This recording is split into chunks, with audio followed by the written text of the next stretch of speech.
Master Sergeant Derek Voss grabbed the Barrett .50 by its barrel and shoved it aside like a piece of junk, laughing loud enough for the whole platoon to hear that Sergeant Emily Carter had no business touching a weapon that size. She didn't even flinch. Seconds later, General Michael Reynolds walked straight past her rifle, past her silence without a single glance, as if she wasn't standing there at all. Nobody in that formation had any idea they had just humiliated the most dangerous sniper the United States Army had ever buried and forgotten.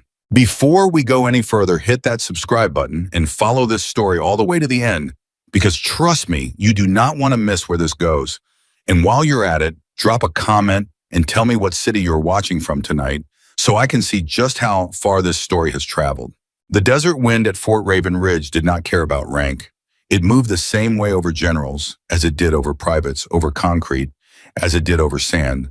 And that morning it moved straight across the eastern berm where Sergeant Emily Carter sat with her Barrett M82, alone the way she always was. Nobody sat with her. Nobody asked to. She had grown used to it. 27 years old, 5 years in this uniform that fit her like it had been made for someone else. And still, every single day she was the soldier other people looked past on their way to somewhere more interesting. Carter. The voice belonged to Master Sergeant Derek Voss, and it always carried the same tone, half command, half insult, like he couldn't be bothered to separate the two. Emily didn't look up right away. She was running her fingers along the receiver of her rifle, checking for grit. The desert always tried to sneak into the metal. I said, Carter. I heard you the first time, Sergeant. She said, calm, flat, the same voice she used for everything. Voss walked over, boots crunching gravel, and stood over her with his arms crossed. Behind him, two younger soldiers slowed down to watch, sensing the show that was about to start. You know the general's doing a full inspection today, Voss said. Vehicles, weapons, personnel, everything gets looked at. I'm aware. Then get that thing cleaned up right, because right now it looks like somebody's grandmother is holding a bazooka. The two younger soldiers laughed. Emily kept her eyes on the rifle. It's clean, Sergeant. It's clean, Voss repeated, mocking her tone. You know what's not clean?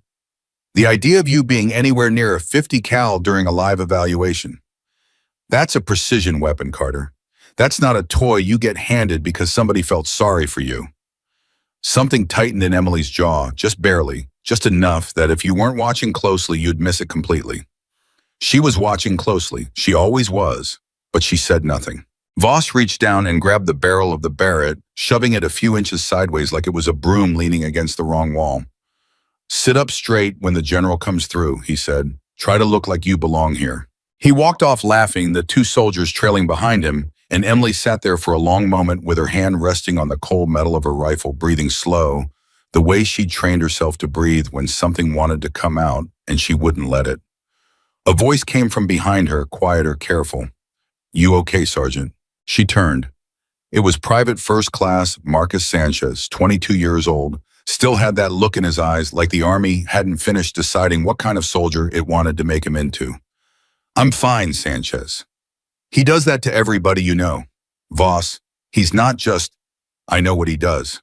Sanchez hesitated, shifting his weight from one boot to the other. It's just I've seen you shoot.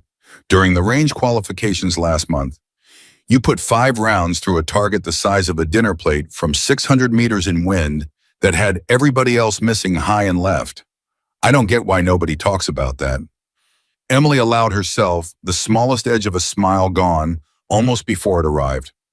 Some things aren't meant to be talked about, she said. That's a weird answer.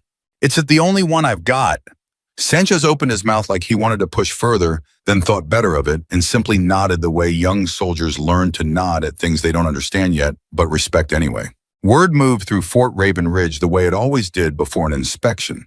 Fast, nervous, everybody suddenly remembering tasks they'd been putting off for weeks. Motor pool sergeants were barking at mechanics to get the grease off the floor. Supply clerks were straightening shelves that hadn't been straight since the base was built. And Voss was practically glowing, walking the perimeter like he already owned it, making sure every soldier under his informal influence understood exactly how today needed to go. This is a big deal, he told a cluster of soldiers near the arms room. General Reynolds doesn't do inspections for fun. He's looking for people who represent what this base is supposed to be. Discipline, precision, strength. His eyes drifted just for a second toward the eastern berm, toward the small figure sitting alone with a rifle too big for the story people had built around her. Not everybody fits that picture, he added just loud enough. Somebody snickered. Emily heard it. She was too far away to hear the words clearly, but she didn't need to. She'd heard some version of that sentence 100 times in 5 years, and she'd learned that the best response wasn't a response at all.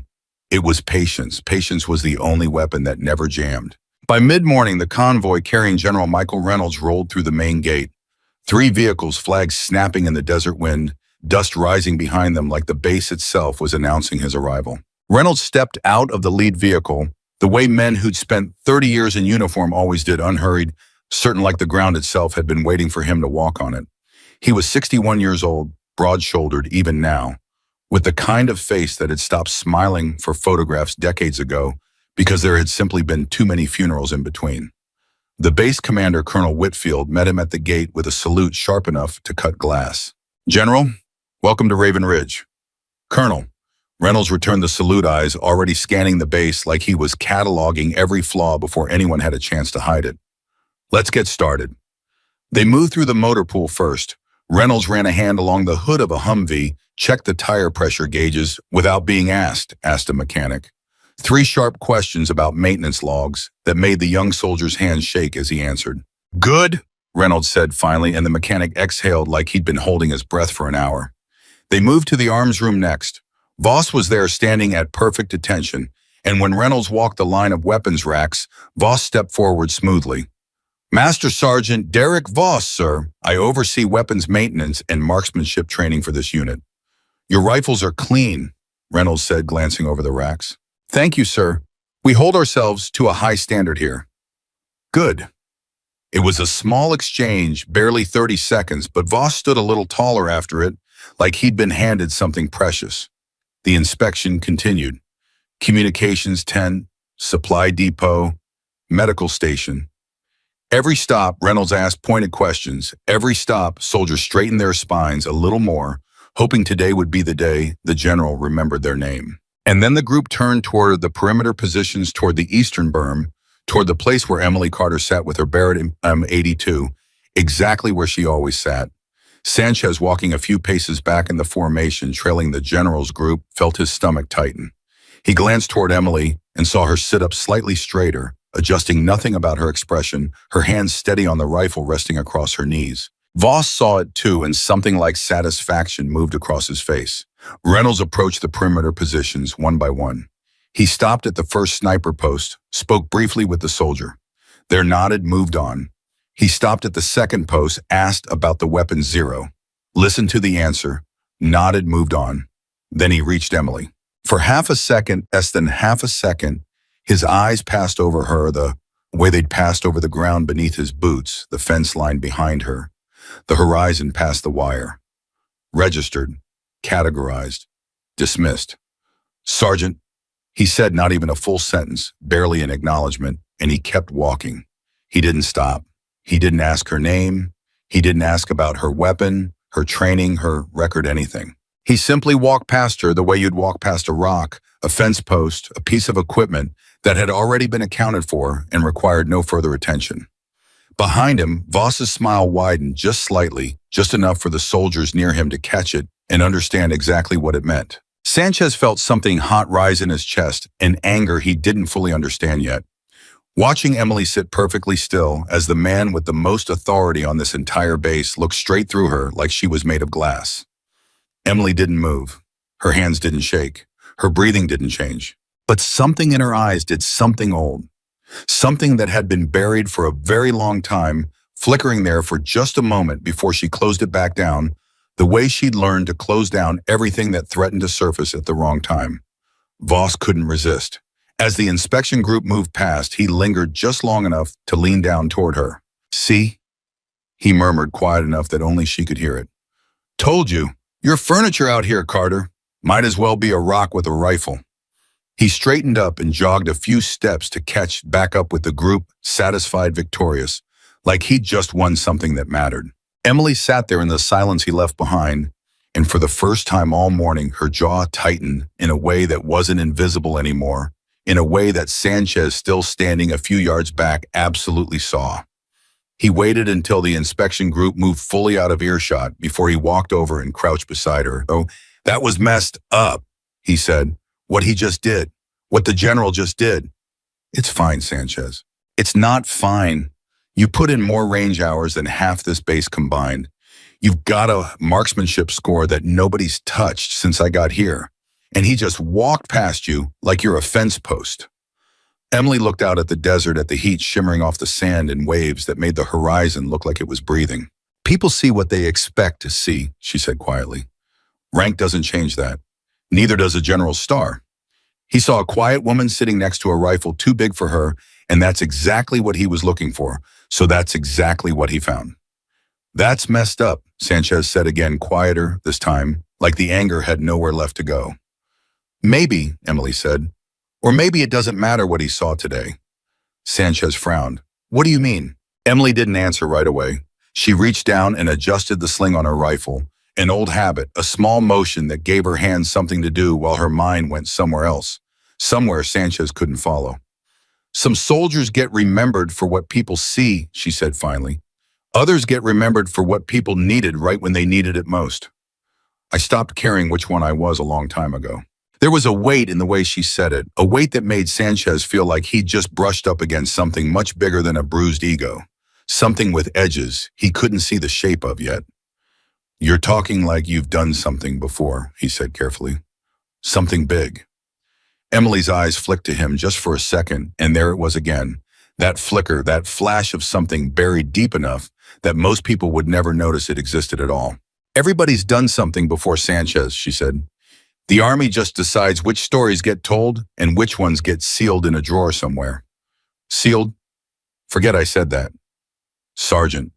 "Sanchez." Her voice was gentle but final, the kind of final that told him this particular door was closing and wasn't going to open again today. "Don't worry about the general. Don't worry about Voss. Just do your job and let people underestimate you. It's the safest place to stand." He wanted to ask more. He wanted to ask what safest meant. Safest from what? Why a 27-year-old support sniper talked like someone who'd survived something the rest of them couldn't imagine.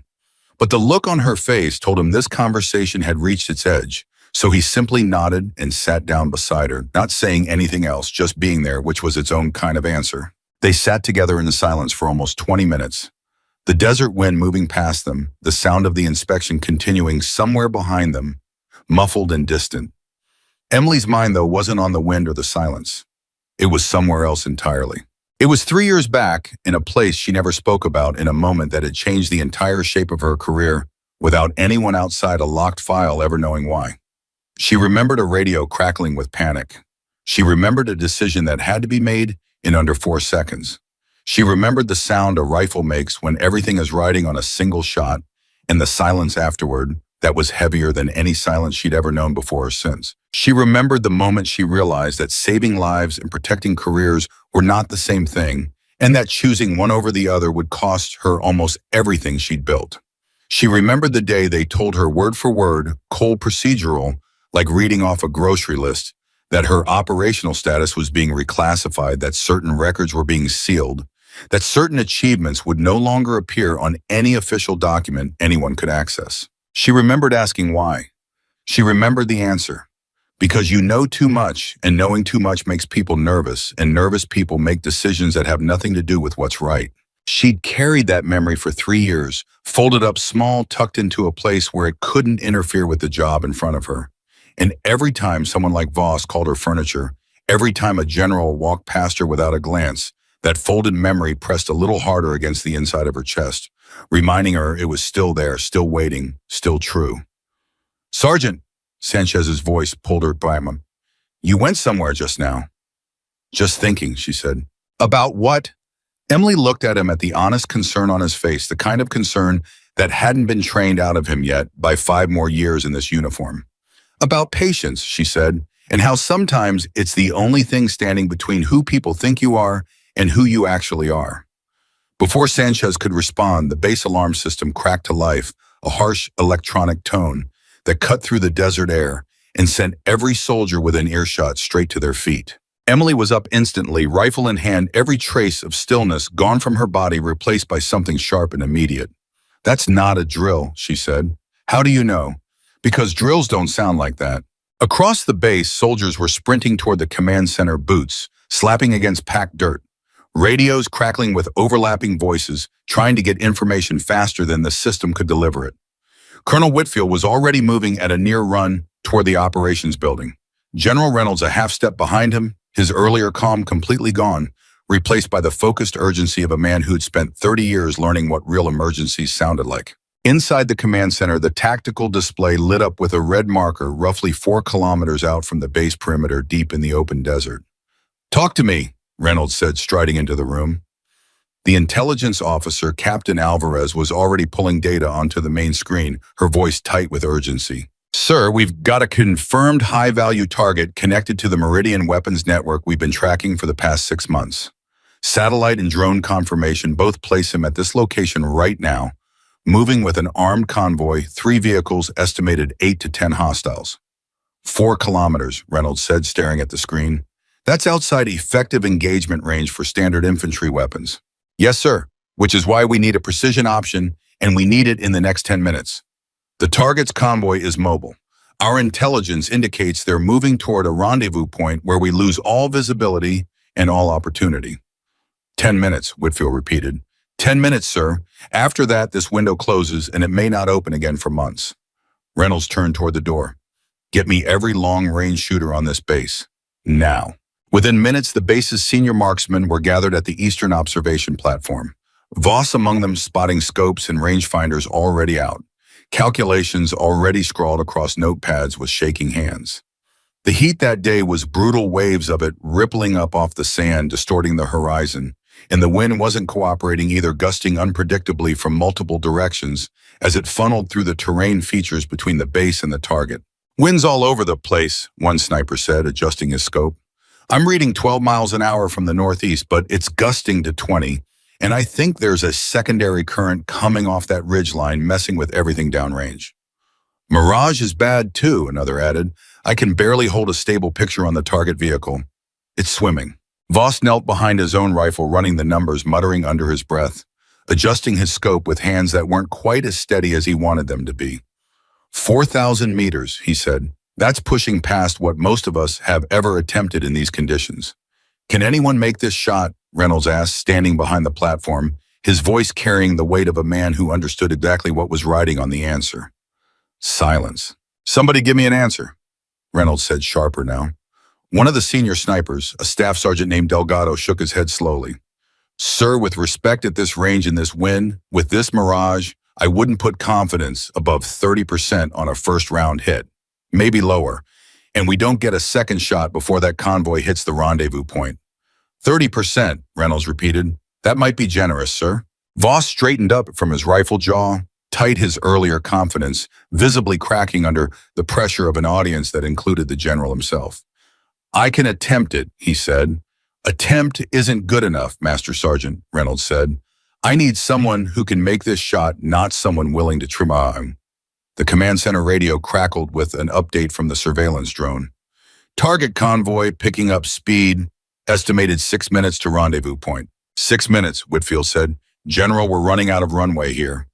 Reynolds stood at the edge of the platform, staring out at the shimmering horizon where, somewhere invisible to the naked eye, a man responsible for arming networks that had already cost American lives was moving further and further out of reach with every passing second.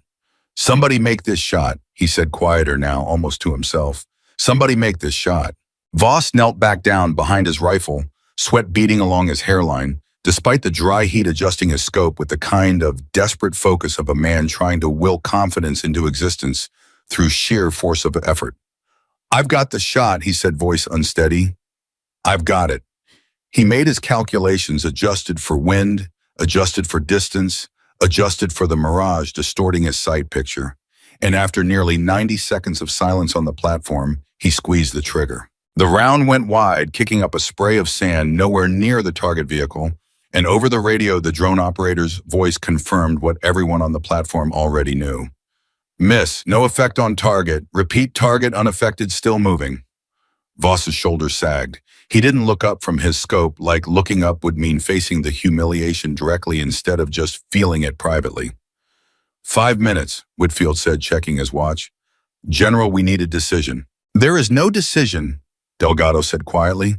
Nobody up here can make this shot. Not in these conditions. Reynolds closed his eyes for half a second, the weight of 30 years of command pressing down on him in a way it hadn't in a very long time. Somewhere out there, a man was about to disappear back into a network that would keep killing people until somebody stopped him, and every trained shooter on this base had just told him in one form or another that it couldn't be done. Then the radio in the command center crackled to life, a different frequency, encrypted a channel that hadn't been active in years, a channel that half the people in that room didn't even know existed. A voice cut through the static calm, precise, controlled, in a way that stood in sharp contrast to the panic surrounding it. Command, this is requesting activation authorization. Call sign Silent Falcon, requesting immediate authorization to engage. Every head in the command center turned toward the radio at once. Whitfield's face went pale. That's not possible. What frequency is that? Reynolds asked sharply. Who authorized access to that channel? The communications officer, a young corporal, looked up with wide eyes, fingers frozen over his console. Sir, I don't know how that transmission is even reaching us. That's a decommissioned frequency. It hasn't shown activity in years, according to the system. Logs, it doesn't even officially exist anymore. Silent Falcon, Delgado said slowly, like the words themselves were dangerous. I haven't heard that name since I was stationed overseas. I thought that call sign was retired. You thought what Reynolds demanded. Delgado hesitated, choosing his words carefully. Sir, there were stories, rumors mostly, about a shooter who took an impossible position years ago and made a shot nobody thought was survivable, let alone successful. Nobody ever confirmed the details. The whole operation got sealed, records buried. I always figured it was exaggeration, campfire talk, the kind of stories soldiers tell each other to make the job sound bigger than it is. And now that name is coming through a channel that shouldn't exist, Reynolds said, requesting authorization to take a shot every trained sniper on this base just told me was impossible. The radio crackled again. Command, please respond. Requesting authorization. Time window is closing. Reynolds looked around the command center at Whitfield's pale face, at Delgado's stunned expression, at Voss standing frozen near his rifle with sand still on his hands from a shot that had failed. Nobody moved. Nobody spoke. Then Reynolds turned slowly and looked out through the open doorway of the command center, past the platform where his best shooters had just failed toward the eastern berm, toward the perimeter position he had walked past that very morning without so much as learning the name of the soldier sitting there. Sergeant Emily Carter was standing now, radio handset in her hand, her Barrett M82 already shouldered, her posture completely transformed from the quiet, overlooked figure he had dismissed with barely a glance hours earlier. Carter, Reynolds said quietly, the pieces beginning to assemble in his mind even as he refused to fully believe them. Whitfield followed his gaze and went even paler than before. Sir, that's the support sniper, the one we just walked past this morning. 4 minutes, the communications officer said, voice shaking. Rendezvous window in 4 minutes. Reynolds stared across the base at the woman standing calmly on the berm, radio in hand, the weight of an impossible shot resting entirely on shoulders he had hours earlier judged too small to carry anything of consequence at all. Somebody tell me right now, Reynolds said, his voice low and urgent, who exactly is Sergeant Emily Carter? Nobody answered because in that moment, nobody on that base actually knew the whole truth. Not Whitfield, not Delgado, not Voss standing frozen with failure, still fresh on his hands, and not even Sanchez watching from a distance with his heart pounding against his ribs. Only Emily knew. And as the radio crackled one final time with the same urgent request cutting through the silence of a base that had suddenly forgotten how to breathe, she raised the handset to her mouth, closed her eyes for just a single second, and answered the only way she knew how. This is Silent Falcon, she said, requesting authorization to engage. Reynolds didn't hesitate. 30 years of command had taught him that hesitation in a moment like this cost lives, and whatever confusion was tearing through his mind about who this woman actually was, he pushed it aside and grabbed the radio from the communications officer's hand. Silent Falcon, this is General Michael Reynolds. Authorization granted. You are cleared to engage. Confirm you copy. Static. 1 second. 2. Copy, General. Falcon is moving to final position. Requesting spotter support priority. Whitfield spun toward the room. Get her a spotter. Now, somebody move. Sanchez didn't wait for an order that specifically named him. He was already sprinting across the compound before Whitfield finished the sentence, boots kicking up dust, heart slamming against his ribs so hard he could feel it in his throat. He'd watched Emily Carter get dismissed all morning. He'd watched a general walk past her like she was invisible. And now he was running toward her at a dead sprint because somehow impossibly, she was the only person left who could stop whatever was happening 4 kilometers out in that shimmering desert heat. He reached the berm, gasping, dropping into position beside her without being asked twice. You called for a spotter, he managed between breaths. Emily didn't look at him. Her eye was already pressed to the scope, her breathing slow and even, despite the chaos erupting behind them. Good, she said. Get on the spotting scope. Left side, now. Sanchez scrambled into position, hands shaking as he adjusted the tripod-mounted spotting scope beside her. Sergeant, I've never spotted for a shot like this. I don't even know if I can. You don't need experience, Emily said, her voice suddenly different than he'd ever heard it, sharper, clearer, carrying an authority that hadn't been there 10 minutes earlier. You need to trust what I tell you and call exactly what you see. Nothing more, nothing less. Can you do that? Sanchez swallowed hard. Yes, Sergeant. Then let's go to work. Back in the command center, Delgado was staring at the radio like it had grown teeth. General, I need to say something. That frequency she used, that channel, doesn't exist in any current system. It was purged 3 years ago. There's no way anyone should be able to transmit on it. But she did, Reynolds said. Yes, sir. Which means either our systems are compromised or that call sign was never actually decommissioned. Whitfield finished. Just hidden. Captain Alvarez looked up from her console, face pale. Sir, I'm trying to pull her personnel file right now for verification, and I'm getting an access restriction I've never seen before. Even your clearance level isn't returning results. It's blank. Redacted. Like it was scrubbed at a level above this base entirely. Reynolds felt something cold settle in his chest. 30 years in the Army, and he had never once encountered a file he couldn't access. Keep trying, he said. I want answers. Yes, sir. On the eastern berm, Emily was running her hand along the rifle stock, feeling the heat of the barrel, the weight of the weapon that had felt like part of her own body for longer than she cared to admit. Talk to me about the wind, she said to Sanchez. He pressed his eye to the spotting scope, scanning the shimmering distance. It's moving everywhere, Sergeant. I can see grass bending near that ridge, maybe 8 miles an hour from the northeast. But closer to us, there's dust kicking sideways like it's coming from the south. 2 wind currents, Emily murmured. One at the muzzle, one downrange. That's the problem everyone else had. How do you account for 2 different winds at the same time? You don't average them, she said, adjusting her scope with slow, deliberate movements. You calculate them separately, apply them at different points along the bullet's flight path. It's not one equation. It's 2. Sanchez blinked. That's not something they teach at basic marksmanship school. No, Emily said quietly. It's something you learn when you don't have a choice but to learn it. 3 minutes remained before the convoy reached its rendezvous point, and every second of it felt like it was stretching thin enough to snap. Target vehicle still moving, the drone operator reported over the radio. Speed increasing. They may have picked up on surveillance activity. They know, Reynolds said, watching the tactical display. They're running. Falcon target speed increasing, Whitfield relayed over the radio. You may lose your window. Emily's voice came back steady, unshaken. Copy, adjusting for target movement. Sanchez, give me a range check. Sanchez fumbled with the laser range finder mounted beside the spotting scope, hands still trembling. Range it's reading 3,940 meters. Sergeant, that's almost 4 kilometers. I know how far it is, Emily said, not unkindly, just focused, completely and totally focused. Give me elevation and hold data. Sanchez ran the numbers through the ballistic calculator strapped to his wrist, his voice shaking as he called them out.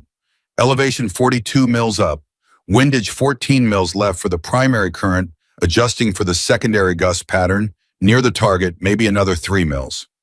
Copy, Emily said, dialing her scope with fingers that moved like they'd done this exact motion 10,000 times before because they had. Back at the command center, Voss had made his way inside, standing near the back of the room, watching the tactical display with an expression nobody could quite read. Shame, maybe. Or something worse, the slow, sick realization that the woman he had humiliated that very morning was the only person on this entire base with any chance of pulling off what he himself had just failed to do. She's not gonna make this shot, he muttered more to himself than anyone else. Nobody makes this shot. Delgado, standing nearby, turned toward him with a look that carried no sympathy at all. You didn't make it either, Voss. Voss's jaw tightened, but he didn't respond because there wasn't anything to say. On the berm, Emily settled into her final position, cheek pressed against the stock, breathing, slowing into the rhythm she'd trained into her body over years, over a career most people would never fully understand, over a version of herself that only existed in classified files nobody could access anymore. And for just a moment, unbidden, the memory surged up. She was somewhere else. Somewhere hot, somewhere loud, somewhere 3 years in the past where a radio had crackled with panic and a young lieutenant's voice had screamed coordinates that didn't match what she was seeing through her scope. And she'd had 4 seconds to decide whether to trust the coordinates or trust her own eyes. And she trusted her eyes, and that decision had saved 11 soldiers and ended her career in the same breath. Sergeant, Sanchez's voice cut through the memory, pulling her back. 90 seconds to rendezvous point. You're running out of time. Emily blinked, forcing the memory back into the box she kept it in, forcing her focus back onto the shimmering horizon in front of her. Copy, she said. Wind check final. Sanchez scanned again, voice tight with urgency. Primary wind holding steady northeast 10 miles an hour. Secondary current near target. That's the tricky one. It's gusting, Sergeant. I'm seeing spikes up to 18, then dropping to 6, then back up. It's not consistent. Give me the pattern, not the numbers, Emily said. Sanchez frowned, confused for a half second, then understood what she meant, watching the dust and grass movement instead of trying to force numbers onto something that refused to hold still. It's cycling, he said. Every 4 seconds, roughly. Spike, drop, spike, drop. Good, Emily said. That's what I needed. 60 seconds to rendezvous. Target still moving?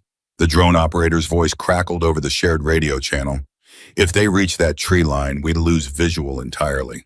45 seconds, Whitfield called out from the command center. Reynolds stood watching the tactical display, hands clenched at his sides, 30 years of command experience, screaming at him that this shot was impossible, and some other instinct, older, quieter, telling him to trust the woman he'd walked past that morning without a second glance. Come on, he whispered so quiet nobody around him heard it. Come on. On the berm, Emily's finger rested against the trigger guard, not yet on the trigger itself, waiting, watching, counting the cycles Sanchez had identified. 4 seconds. Spike drop, 4 seconds. Spike drop. 30 seconds, Sanchez said, voice barely above a whisper now, like raising it any louder might shake her concentration loose. Emily didn't respond. Her entire world had narrowed down to the reticle in her scope, the shimmering target 4 kilometers away, the rhythm of wind she'd locked into her mind like a second heartbeat. 20 seconds. Her finger moved from the guard to the trigger, resting there, not pressing, just resting, waiting for the exact moment in the vacuum when everything would align. 15 seconds. Somewhere behind her at the command center, Voss found himself holding his breath without realizing it, watching a tactical screen that couldn't show him what was happening on that berm, but somehow feeling the weight of it anyway. 10 seconds. Emily exhaled slow, controlled the way she'd trained herself to do 1,000 times before in a career most of this base had no idea she'd ever had. 5 seconds. The wind spiked, then began to drop right on the 4-second cycle Sanchez had called. And in that narrow window between the spike and the next one, Emily Carter squeezed the trigger. The Barrett M82 fired with a crack that rolled across the desert like thunder. The recoil driving back into her shoulder with the same familiar violence it always had, and for 2.5 seconds, an eternity compressed into a heartbeat. Nobody on that base knew whether the shot had found its mark or vanished uselessly into 4 kilometers of shifting air. Splash, Sanchez breathed, watching through the spotting scope, his voice barely audible. Splash, splash, come on, come on. The drone feed crackled to life over the command center speakers, the operator's voice climbing with disbelief. Confirmed hit. Confirmed hit. Target down. Repeat, target is down. The command center exploded into stunned, disbelieving silence, the kind of silence that comes right before people remember how to breathe again. Say that again, Whitfield said like he hadn't heard it correctly. Target neutralized, sir. The drone operator repeated, voice shaking with something between shock and awe. One shot, direct hit at just under 4,000 meters. I have never seen anything like that in my life. Reynolds stood frozen, staring at the tactical display at the small red marker that had just gone dark, representing a man who 30 seconds earlier had been getting away and who was now permanently removed from a network that had been killing people for months. She hit it, he said quietly. She actually hit it. Delgado let out a breath he'd been holding for what felt like a full minute. 4,000 meters in that wind, with that mirage. That's not a shot, General. That's not something you train for. That's something you were born with, and even that's not usually enough. Voss said nothing at all. He simply stood there staring at the tactical display, feeling something crack open inside him that he wasn't ready to look at directly yet. On the berm, Sanchez turned toward Emily with wide, disbelieving eyes, his hands still shaking around the spotting scope. You did it, he said. Sergeant, you actually did it. That's not possible. That was not possible. Emily lowered the rifle slowly, her own hands steady. Even now, even after a shot that would have made most trained marksmen's hands shake uncontrollably from adrenaline alone. It was possible, she said quietly. It was just difficult. Difficult, Sanchez repeated, half laughing, half stunned. Sergeant, I don't think that word means what you think it means. For the first time all day, something that almost looked like a real smile touched the corner of Emily's mouth. Small, brief, but genuine. Get some rest, Sanchez, she said. You did good work today. Me, you're the one who just made a shot nobody else on this entire base could even attempt. Before Emily could respond, the sound of running footsteps reached them.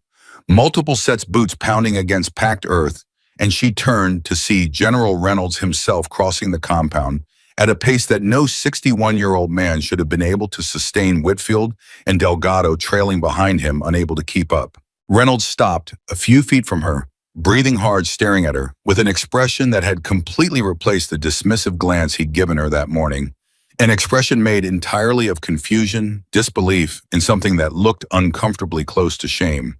For a long moment, he didn't say anything at all. General, Emily said, finally coming to attention out of habit, the rifle still cradled in her arms. At ease, Sergeant, Reynolds said, his voice rougher than usual. At ease. She relaxed, but only slightly, watching him with the same careful patience she'd shown Voss that morning, the same patience that had let 100 insults roll off her without leaving a mark. That shot, Reynolds said slowly, should not have been possible. My best shooters told me it couldn't be done. One of them attempted it and missed by a significant margin. And you just made it look almost effortless. It wasn't effortless, sir, Emily said quietly. It just didn't need to look difficult. Reynolds studied her for a long moment, and Emily could see the exact instant the question formed behind his eyes, the same question that was clearly burning through everyone else standing on that compound. Silent Falcon, he said slowly, testing the words like they might dissolve if he said them wrong. That call sign came through on a channel my own communications officer says shouldn't exist. Captain Alvarez tried to pull your personnel file for verification and got a redaction she's never seen before above my own clearance level. So I'm going to ask you directly, Sergeant Carter, and I would appreciate the truth. Who exactly are you? The compound had gone quiet around them. Soldiers gathering at a respectful distance, drawn by the strange gravity of the moment, watching the general who had walked past this woman without a second glance that very morning, now standing in front of her, asking a question he clearly didn't know how to prepare for. Emily looked at him for a long moment, and something passed behind her eyes, weighing, calculating the same careful patience she used for everything, except this time it looked heavier, like she was deciding whether 3 years of silence were finally actually going to end. Sir, she said slowly, that's a longer conversation than we probably have time for right now. Make time, Reynolds said, not unkindly but firm, in a way that left no room for deflection. Because I just watched a woman I dismissed as unremarkable this morning make a shot that 4 of my best trained snipers said was impossible. I think I've earned an explanation. Before Emily could answer, the radio clipped to Sanchez's belt crackled unexpectedly, the same encrypted frequency that had carried her authorization request minutes earlier, the frequency that officially did not exist. Everyone on the compound froze. A voice came through male, unfamiliar calm in a way that felt almost clinical, carrying none of the panic or urgency that had defined every other transmission that morning. Confirmed successful engagement. Well done, Falcon. It's been a long time. Emily's entire body went rigid, the color draining slightly from her face, her eyes locking onto the radio, like it had just spoken a language only she fully understood. "Who is that?" Reynolds demanded, spinning toward Whitfield. "Get me a trace on that transmission immediately." "Sir, I'm trying." The communications officer's voice crackled back from inside the command center, tight with confusion. "But this frequency isn't routing through any system we control. I can't trace it. I don't even know how it's reaching us." The voice on the radio continued, unhurried, deliberate. "Sergeant Carter, you should know your activation today wasn't random. There's more coming, and this time you won't be able to walk away from it quietly." The transmission cut off, replaced by dead static, and the entire compound stood frozen in a silence so complete that Sanchez could hear his own heartbeat pounding in his ears. Emily stared at the radio for a long moment, her jaw tight, her eyes distant, somewhere far away from the dusty compound and the stunned soldiers surrounding her. "Sergeant," Reynolds said slowly, his voice carrying a new edge, something between authority and genuine unease. "Who was that?" Emily turned to look at him, and for the first time since he'd known her, which admittedly was only a matter of hours, Reynolds saw something in her expression that looked almost like fear, quickly buried, quickly controlled, but unmistakably there for just a fraction of a second. "Sir," she said quietly, "I think we need to talk somewhere private, right now." Whitfield stepped forward, glancing nervously between Emily and the general. "General, with respect, what just happened here? That transmission, that voice, it sounded like it knew her. It sounded like it knew this was going to happen before it happened."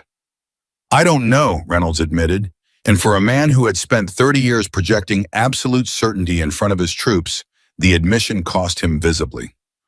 "But I intend to find out." He turned back to Emily, and this time there was no dismissiveness left in his eyes at all, only a hard, focused attention that hadn't been there that morning. "My office," he said, "now. And Sergeant, I want the truth, all of it." Emily nodded slowly, shouldering her rifle, her expression settling back into the careful stillness that had carried her through 5 years of being overlooked, 5 years of quiet patience, while she waited apparently for a moment exactly like this one. As they walked together toward the command building, Sanchez stood frozen on the berm, staring at the radio in his hand, replaying the stranger's voice over and over in his mind. "There's more coming, and this time you won't be able to walk away from it quietly."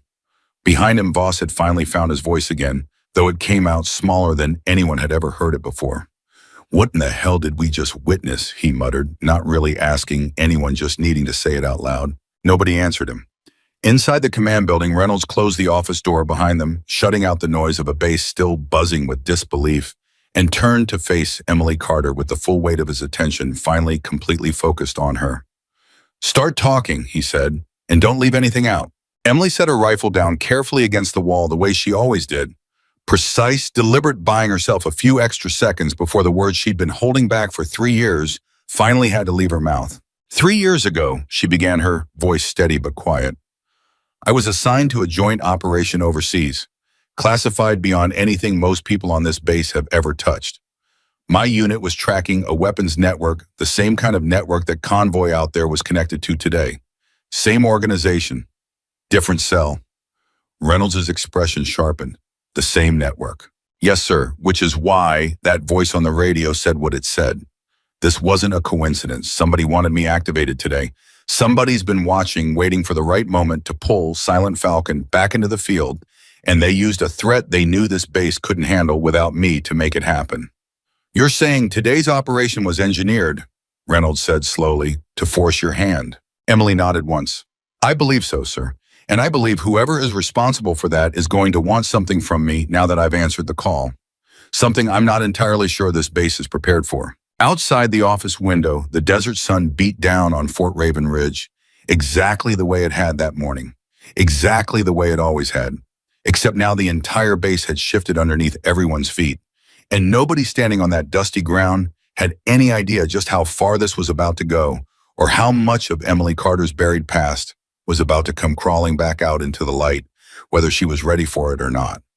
The office fell quiet after Emily's words settled between them, and Reynolds sat down slowly behind his desk, the chair creaking under the weight of a man who suddenly felt every one of his 61 years pressing down on his shoulders at once. Engineered, he repeated. You're telling me somebody deliberately created a crisis on my base just to pull you back out into the open? Yes, sir. That's a significant claim, Sergeant. I understand that, sir. I also understand it's the only explanation that makes sense. That frequency doesn't exist anymore. It was purged from every active system 3 years ago when my status changed. Nobody should have been able to reach me on it, which means somebody kept that channel alive somewhere waiting for the right moment. Reynolds leaned forward, and elbows on the desk, studying her the way he might study a map with half the terrain missing. Then let's talk about 3 years ago, he said. All of it. Start from the beginning. Emily's hands folded in her lap, still controlled, but her eyes had gone somewhere distant. Somewhere Reynolds couldn't follow, even though he was staring right at her. I was part of a joint task force, she said. 6 operators, myself included, tracking a weapons cell that was moving hardware through a corridor nobody was supposed to know existed. We'd been on the ground for 11 days. Everything was going according to plan until it wasn't. What happened? We got ambushed at a checkpoint that wasn't supposed to have any resistance. Intelligence said it was clear. It wasn't clear. It was a trap, and it was waiting for us specifically, which meant somebody had told them exactly where we'd be and exactly when. Reynolds' jaw tightened. A leak. A leak, Emily confirmed. My unit got pinned down in a position with no cover, taking fire from 3 directions. Command back at base wanted us to hold and wait for extraction. I had eyes on the situation they didn't have. I could see we didn't have time to wait. So I made a call nobody had authorized me to make. What call? I took a shot at 1,100 meters through a gap in the crossfire that existed for maybe 4 seconds, and it broke the ambush enough for my team to move. 11 soldiers walked out of that valley who wouldn't have otherwise. But taking that shot meant disobeying a direct order to hold position, and it meant exposing in the after-action report exactly how badly that intelligence failure had been. Reynolds sat back slowly, and somebody didn't want that exposed. Somebody didn't want that exposed, Emily said, her voice flattening out, controlled the way it always got when she was holding something back by force of will alone. Because the officer who signed off on that faulty intelligence wasn't some junior analyst who could quietly get reassigned. It was somebody with a career worth protecting. Somebody with connections that went higher than anyone wanted to admit. Who? Emily hesitated, and for the first time since walking into that office, Reynolds saw real conflict cross her face. Not fear exactly, but the particular exhaustion of someone who had carried a name alone for 3 years and wasn't sure what would happen the moment she finally said it out loud. Colonel Harold Briggs, she said finally. At the time, he was running intelligence coordination for the region. Today, sir, he's a 2-star general sitting on a joint operations command that oversees, among other things, budget and personnel decisions for bases like this one. The room went very still. Briggs, Reynolds said slowly, like he was testing whether saying the name out loud might make the ground shift under him. I know that name. Then you understand why my career got buried instead of celebrated, Emily said. Saving 11 lives wasn't the story that mattered. Protecting Briggs was the story that mattered.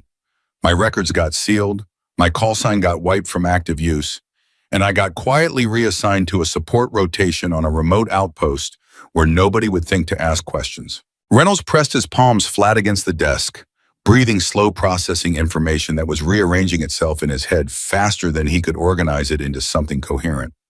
So if Briggs buried you 3 years ago to protect himself, he said, why would anyone connected to him want you activated today? That doesn't track. That's the opposite of what he'd want. I don't think it was Briggs on that radio, Emily said. I think whoever that was is watching Briggs too. I think there's a piece of this I still don't have. A knock at the door interrupted them, sharp, urgent. Enter, Reynolds called. Whitfield stepped in face tight with a new kind of tension that hadn't been there 10 minutes earlier. General, I think you need to see this immediately. Reynolds stood. What is it? Satellite tracking just flagged movement approximately 30 miles south of our position. Multiple vehicles moving in a pattern that doesn't match civilian traffic. Captain Alvarez thinks it's a retaliatory response to the strike this morning. Emily was on her feet before Whitfield finished the sentence. How many vehicles? 4, maybe 5, Whitfield said. Alvarez is still refining the count. That's fast. Emily said half to herself, her mind already racing through implications Reynolds couldn't yet see. That's too fast for a standard retaliation. Networks like this don't mobilize a response team within an hour of losing a high-value target unless they already had assets staged nearby. Staged for what? Reynolds asked. Emily's eyes met his, and there was something in them now that hadn't been there before, a cold, focused clarity that made the hair on the back of Reynolds' neck stand up. Staged for exactly this, she said, in case their operation ever got compromised. A contingency, which means today wasn't just about killing that target general. Today may have triggered something bigger that's already been sitting in motion for a long time. They moved together toward the command center, Whitfield trailing behind, and by the time they arrived, Alvarez was already pulling updated satellite data onto the main screen, her expression grim. 5 vehicles confirmed, she said. Moving at speed, current trajectory suggests they'll reach a position within visual range of the base inside 90 minutes if they maintain this pace. 90 minutes, Reynolds repeated. Yes, sir. Do we know what we're dealing with? Armament, personnel, count, anything? Alvarez shook her head. Not with certainty. Drone coverage is limited at this range and altitude. But given the connection to this morning's target and given the speed of their response, I'd estimate this isn't a small retaliatory strike. This looks organized. Delgado, standing near the back of the room, spoke up carefully. General, if I may, this base isn't built for a coordinated assault. We're a support outpost. Our defensive capabilities are limited to perimeter security and small arms. If that convoy is bringing anything heavier, we could be real trouble. Reynolds turned toward Emily. You said you think this was a contingency plan. Do you have any experience with how these networks operate when they trigger something like this? Emily nodded slowly. Some. 3 years ago, before the ambush that ended my active status, my team intercepted communications from a similar cell. They ran a doctrine built around exactly this kind of scenario. Hit hard, hit fast, overwhelm a target before reinforcements can arrive. If this is the same network or connected to it, they'll be moving with the intention of a quick, decisive strike, not a prolonged engagement. How quick? If they're 90 minutes out and moving at that speed, I'd estimate they intend to hit within the hour of arrival. They won't want to give us time to fully mobilize a defense. Reynolds turned to Whitfield. Get every available soldier on this base into defensive positions. I want the perimeter reinforced within the next 30 minutes. And somebody get me a secure line to regional command. I need reinforcements moving toward us immediately. Yes, sir. Whitfield moved fast, already barking orders into his radio as he crossed the room. Emily stayed rooted where she stood, her mind working through something Reynolds could see forming behind her eyes, even before she spoke it out loud. General, she said, there's something else you need to consider. What? If this really is connected to the network I dealt with 3 years ago, then whoever's leading that convoy likely knows exactly who took that shot this morning. Networks like this keep records too. If they've been tracking Silent Falcon's activity even loosely over the years, this attack might not just be about retaliating against the base. It might specifically be about me. The words landed heavy in the room, and Reynolds felt the full shape of the situation settling into place, uglier and more personal than he'd initially understood. You're saying they might already know you're here, he said. I'm saying it's possible, Emily said. And if that's true, this isn't just a defensive situation anymore. It's a targeted one. Outside the command center, word was already spreading across the base with the particular electric speed of bad news moving through tight quarters, soldiers abandoning half-finished tasks to grab weapons and take up positions along the perimeter fence. Voices sharp with the kind of controlled fear that came from training, kicking in exactly when it needed to.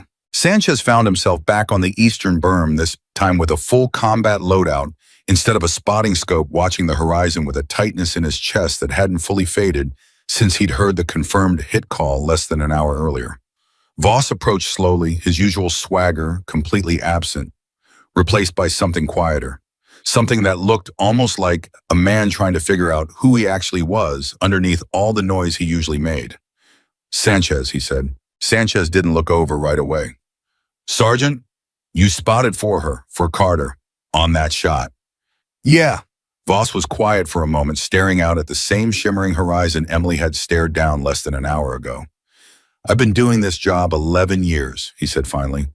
11 years, and I've never seen anything like what she did today.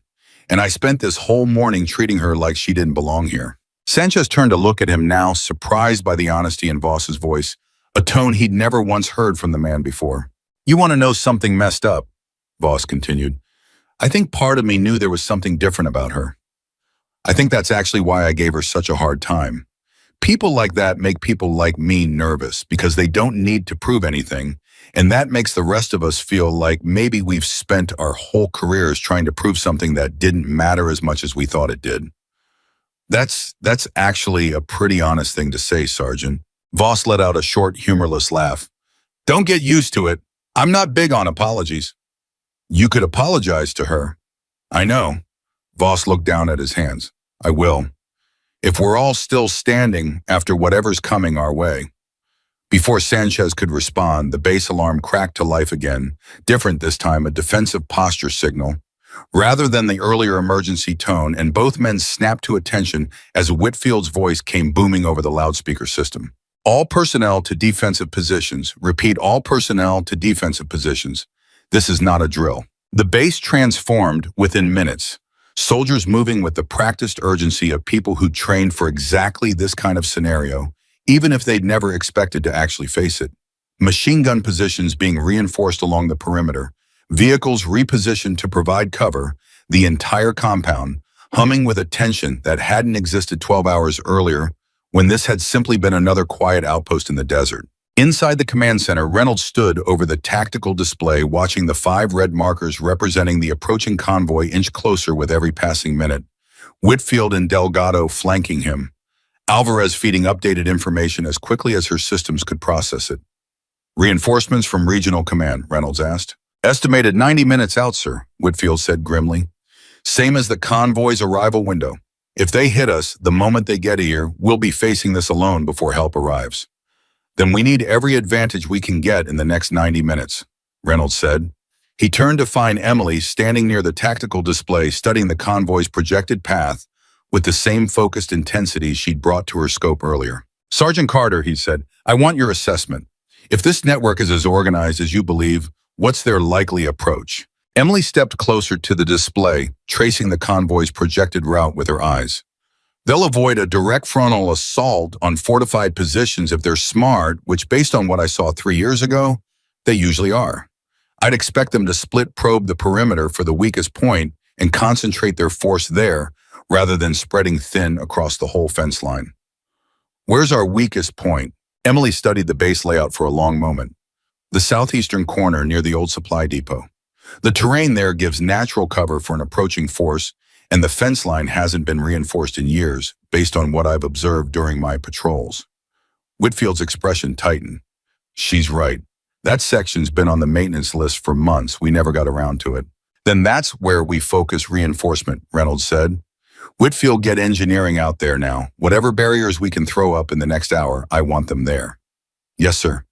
As Whitfield moved to relay the order, the radio on Alvarez's console crackled unexpectedly, a different tone than the standard frequency, and everyone in the room felt the same cold recognition settle over them at once.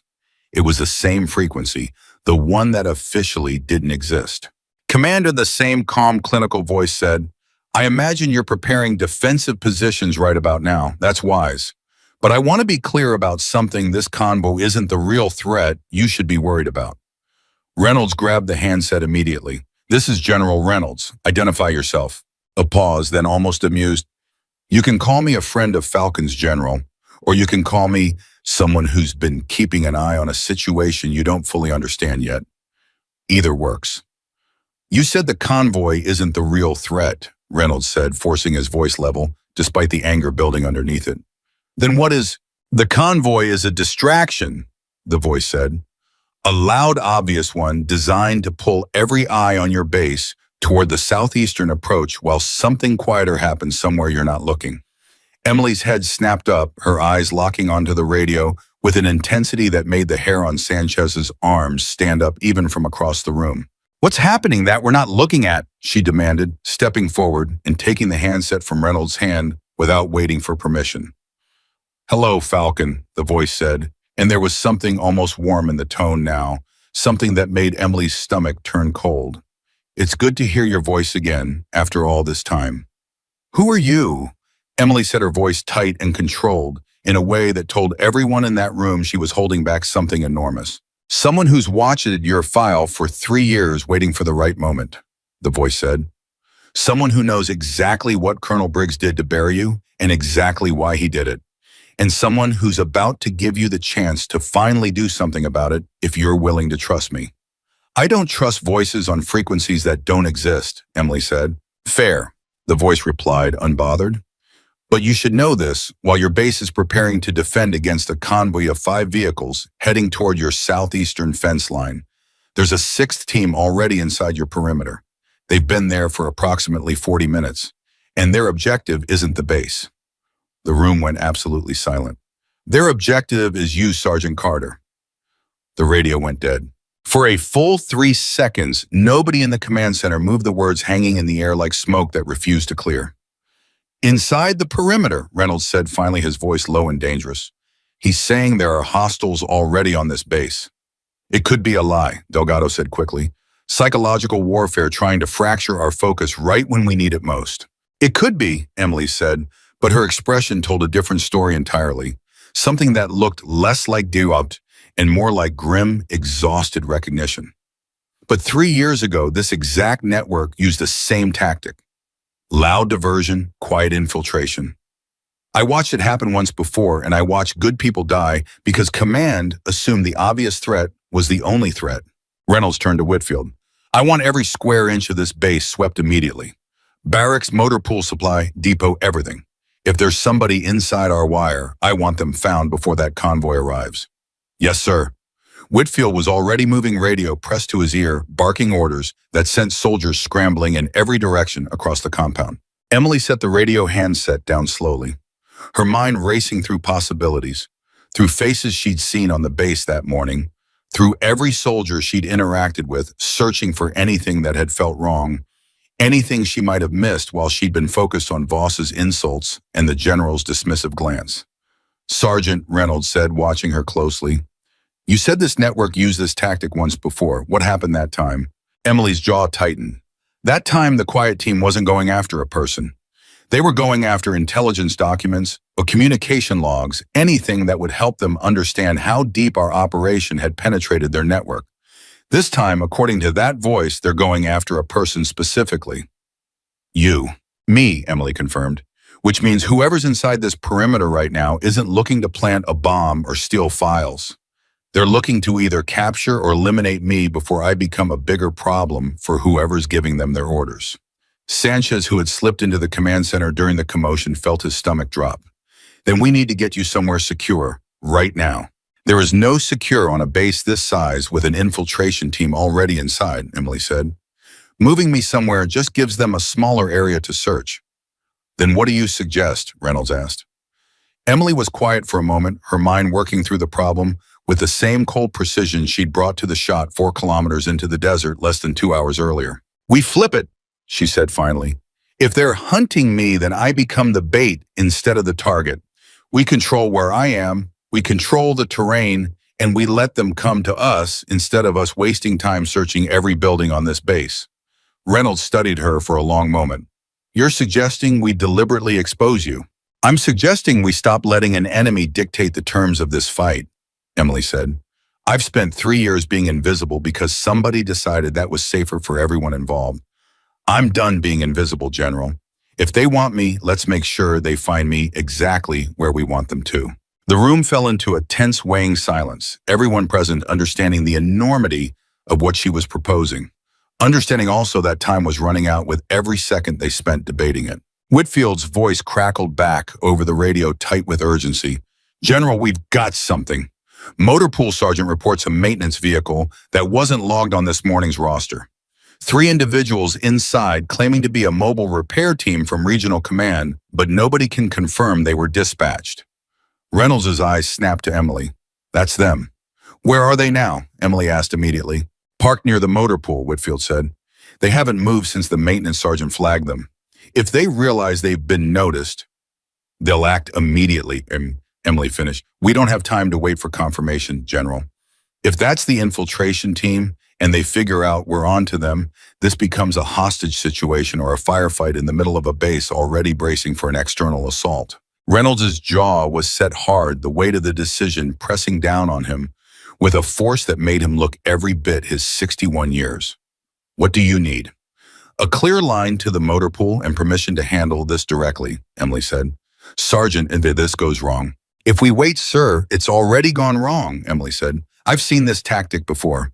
Every minute we spend deliberating is a minute they can use to reposition, and every minute they're inside our wire is a minute this entire base is compromised. Reynolds held her gaze for a long, tense moment, weighing 30 years of caution against the sharp, focused certainty in the eyes of a soldier he'd dismissed as unremarkable less than 3 hours earlier, and had since watched make a shot he still couldn't fully process. Go, he said finally. Whitfield, get her whatever support she needs. Nobody engages without her signal unless lives are immediately at risk. Yes, sir. Emily was already moving, Sanchez falling in step behind her.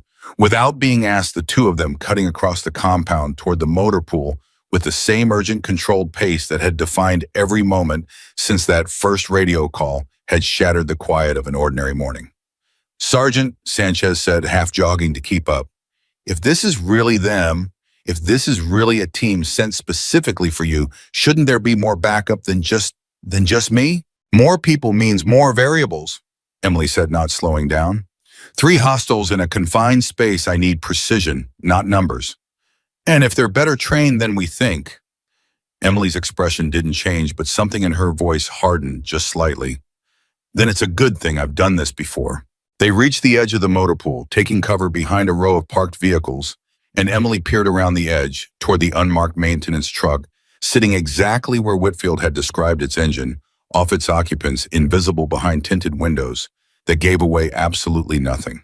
3 individuals, Emily murmured mostly to herself, running through possibilities. If that voice on the radio was telling the truth about their objective, they're not here to blow something up. They're here to extract or eliminate a single target. That means there will be light on heavy weapons, prioritizing speed and precision over firepower. How do you know that? Because that's what I would do, Emily said quietly. Before Sanchez could respawn, the driver's side door of the maintenance truck opened slowly, and a man in a nondescript maintenance uniform stepped out, glancing casually around the motor pool in a way that looked almost convincing, almost like an ordinary soldier going about ordinary business. Almost. Emily's eyes narrowed, tracking the way his gaze moved, too deliberate, too methodical, scanning not for equipment or coworkers, but for exit routes, for sight lines, for exactly the kind of tactical assessment a genuine maintenance worker would never think to make. That's him, she whispered. That's the team lead. Watch how he's scanning. That's not a mechanic's eyes, Sanchez. That's an operator's eyes. The man's gaze swept toward their position, and for one heart-stopping second, Emily was certain he'd spotted them, certain the entire careful approach was about to collapse into chaos. Then his radio crackled, faint but audible, even from their distance, and his expression shifted, subtle but unmistakable, the look of a man receiving new orders he hadn't expected. He turned back toward the truck and rapped twice on the passenger door, a signal, and within seconds 2 more figures emerged, moving with the same too-practiced casualness, the same operator's precision hidden under civilian uniforms that fooled nobody who knew what they were looking for. They're moving, Sanchez whispered, tension coiling through his entire body. Sergeant, they're moving. Emily watched every muscle coiled tight as the 3 figures began walking, not toward the perimeter, not toward an exit, but directly across the compound toward the command center, toward the very building where General Reynolds was standing at that exact moment, utterly unaware that the threat he'd sent Emily to intercept had just changed its target entirely. They're not here for me specifically, Emily breathed, the realization crashing over her with sickening clarity. They know I'm not in the command center right now. They're going after Reynolds. Why would they?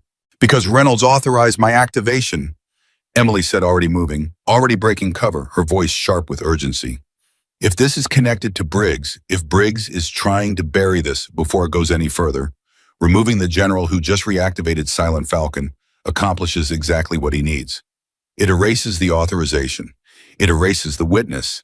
And it does it before Regional Command even fully understands what happened here today. She broke into a dead run across the compound, Sanchez sprinting behind her.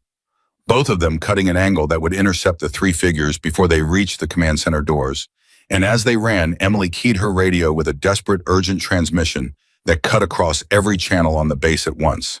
All units, all units. Hostile contact inside the perimeter, converging on command center. I need eyes on General Reynolds. Immediately repeat, the general is the target, not me. The general is the target. Her voice cut off as the first shot rang out from somewhere near the command center, sharp and sudden freezing.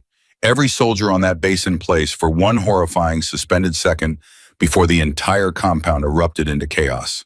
The shot echoed off the command center walls, and every soldier on that compound dropped into a crouch on pure instinct, weapons coming up, eyes scanning for a target that hadn't revealed itself yet. Inside the command center, Reynolds had already moved 30 years of combat instinct, overriding the surprise of the moment, throwing himself sideways behind the heavy steel filing cabinet, bolted against the far wall as the door burst inward. The first operative came through, low and fast weapon raised, and Whitfield, standing closest to the entrance, barely had time to register the threat before the man's rifle swept toward him. Down! Delgado shouted, tackling Whitfield sideways as a round punched through the wall, exactly where his head had been half a second earlier. Alvarez says, dove under her console, hands scrambling for the sidearm holstered at her waist, her training kicking in through the fog of adrenaline flooding her system. Hostiles in the command center, she screamed into her radio, voice cracking with panic she didn't have time to control. Multiple shooters, I need backup now. The lead operative scanned the room fast. Professional cold, clearly disappointed not to find his primary target standing in the open, and his eyes locked onto Reynolds' cover position behind the filing cabinet.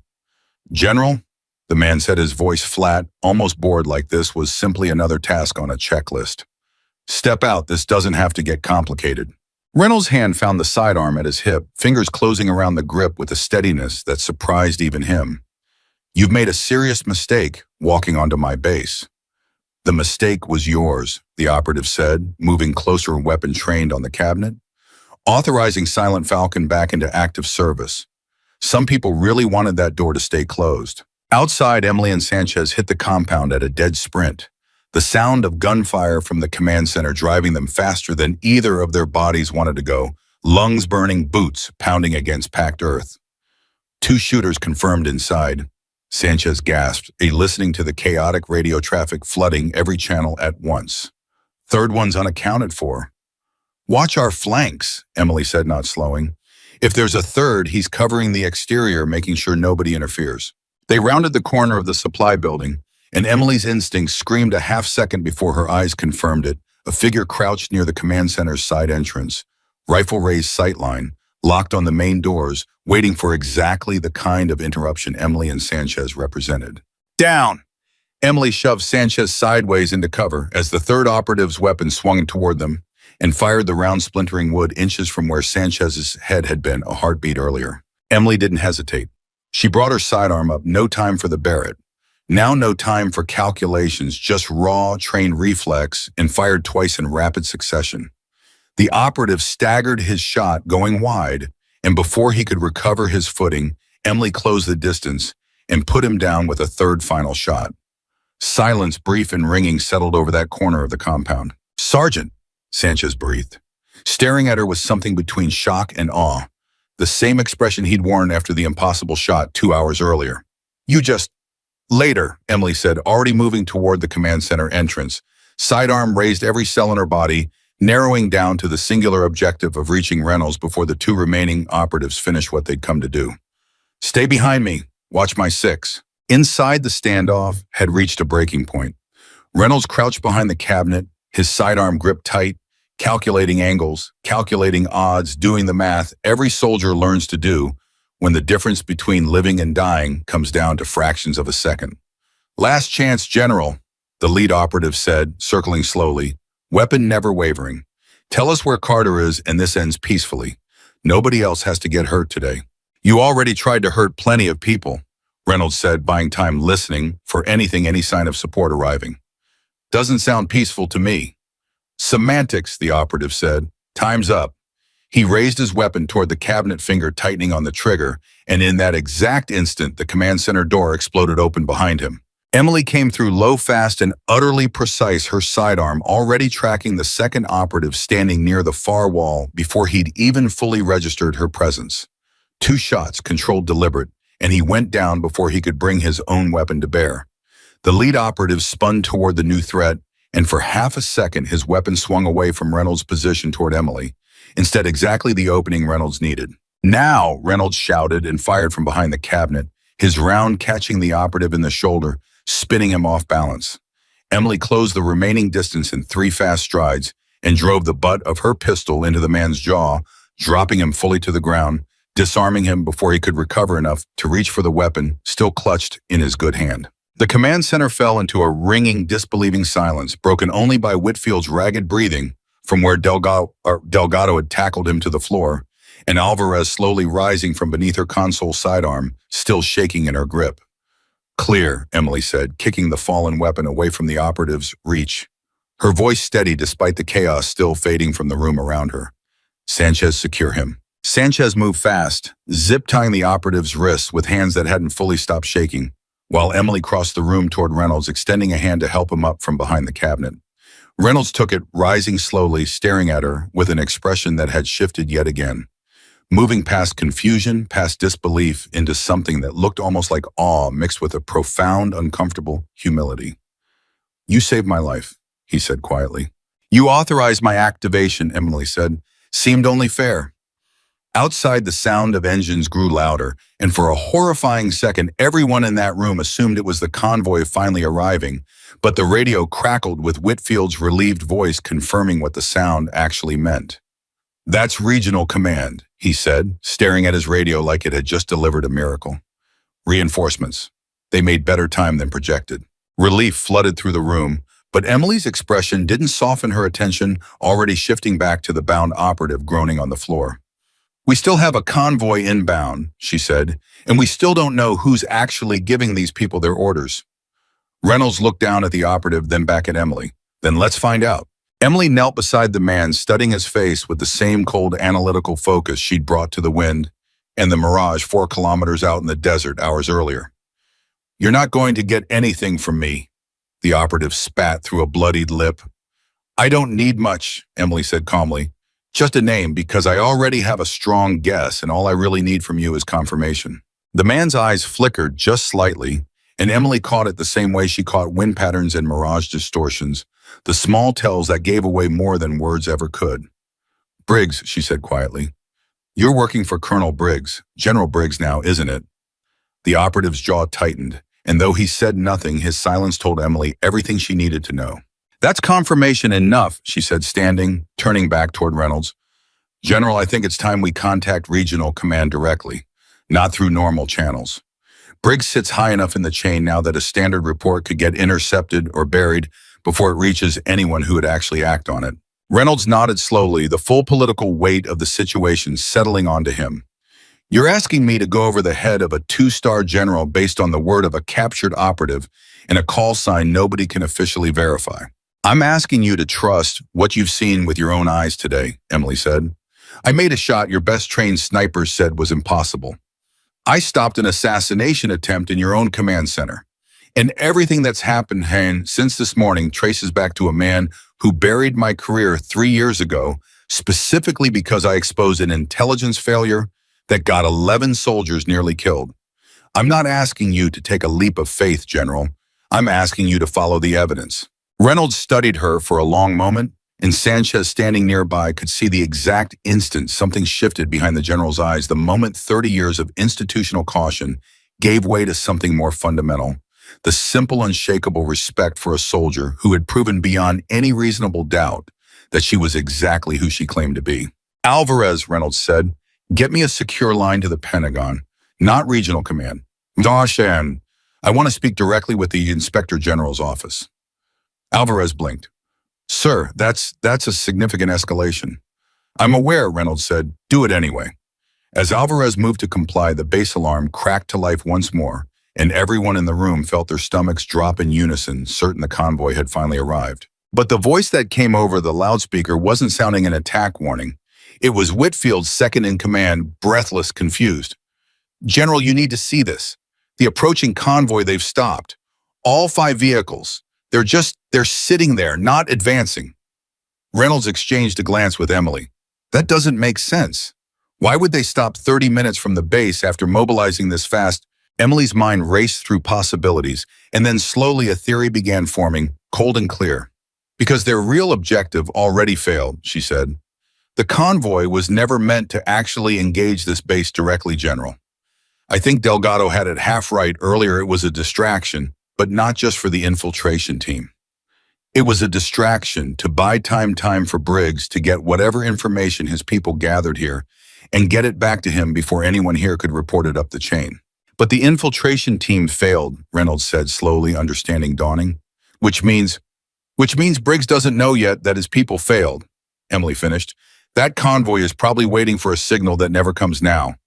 Once enough time passes without confirmation, they'll likely withdraw rather than risk exposure without the intelligence they were supposed to gather. Reynolds turned to Whitfield. Keep every defensive position manned. I don't want to assume anything based on a theory, even a good one. But get me that line to the Inspector General immediately. Yes, sir. Over the following 90 minutes, the base held its collective breath, watching the convoy on the tactical display, 5 red markers sitting motionless on the horizon, while Alvarez worked frantically to establish a secure connection to Washington, and slowly, gradually, the markers began retreating, pulling back the way they'd come, exactly as Emily had predicted. By the time Alvarez finally got a live connection routed through to the Inspector General's office, the compound had settled into an exhausted, watchful quiet, soldiers still manning their positions, but the immediate threat visibly receding into the desert haze. Reynolds took the call in his office, Emily standing beside him, and for nearly 40 minutes he laid out everything: the activation, the impossible shot, the encrypted transmissions from a channel that officially didn't exist, the infiltration team, the captured operatives' confirmation, and finally the 3-year-old ambush that had buried Sergeant Emily Carter's career to protect a man who now sat 2 stars higher than he deserved. When the call ended, Reynolds set the phone down, slowly rubbing a hand across his tired face. They're opening a formal investigation, he said, effective immediately. Briggs is being placed on administrative leave pending review, and they are sending an independent team to interview everyone involved, starting with you. Emily nodded slowly, and for the first time since that morning, something in her posture shifted, not quite relief, but something adjacent to it, the loosening of a tension she'd been carrying so long, she'd almost forgotten what it felt like to set it down. 3 years, she said quietly. 3 years of being told I didn't exist, that what I did didn't matter, that the truth wasn't worth the trouble it would cause. I'm sorry, Reynolds said, and the words carried genuine weight, none of the hollow formality that usually accompanied an apology from someone of his rank. I walked past you this morning without a second glance. I judged you exactly the way this entire system judged you 3 years ago, based on nothing but assumptions. Emily looked at him, and for a moment the careful patience she'd worn like armor for 5 years softened just slightly. You corrected it, General. Not everybody does. It shouldn't have taken almost losing my life in my own command center to see what was right in front of me the whole time. No, Emily agreed. It shouldn't have, but it did, and now we fixed what we can. Word of what had happened moved through Fort Raven Ridge with a speed that outpaced even the panic of the initial alarmed soldiers gathering in small clusters, trading versions of the story that grew slightly more incredible with each retelling, until by evening, nearly everyone on that base had heard some form of the truth that the quiet woman on the eastern berm, the one Voss had mocked and the general had ignored, had made an impossible shot, stopped an assassination attempt, and exposed a cover-up that reached all the way to a 2-star general. Voss found her that evening near the motor pool, standing alone, the way she so often did, checking over the Barrett .2 with the same careful attention she gave it every single day. Sergeant Carter, he said, and his voice carried none of its usual edge. Emily looked up. Master Sergeant. He shifted his weight, clearly uncomfortable, clearly working through words he wasn't accustomed to using. I owe you an apology. A real one, not the kind people say just to get it over with. Emily set down her cleaning cloth, giving him her full attention. I spent this morning treating you like you didn't belong here, Voss continued. Like carrying that rifle was some kind of favor somebody did for you instead of something you had earned. And then I watched you make a shot I couldn't make in conditions that should have made it impossible.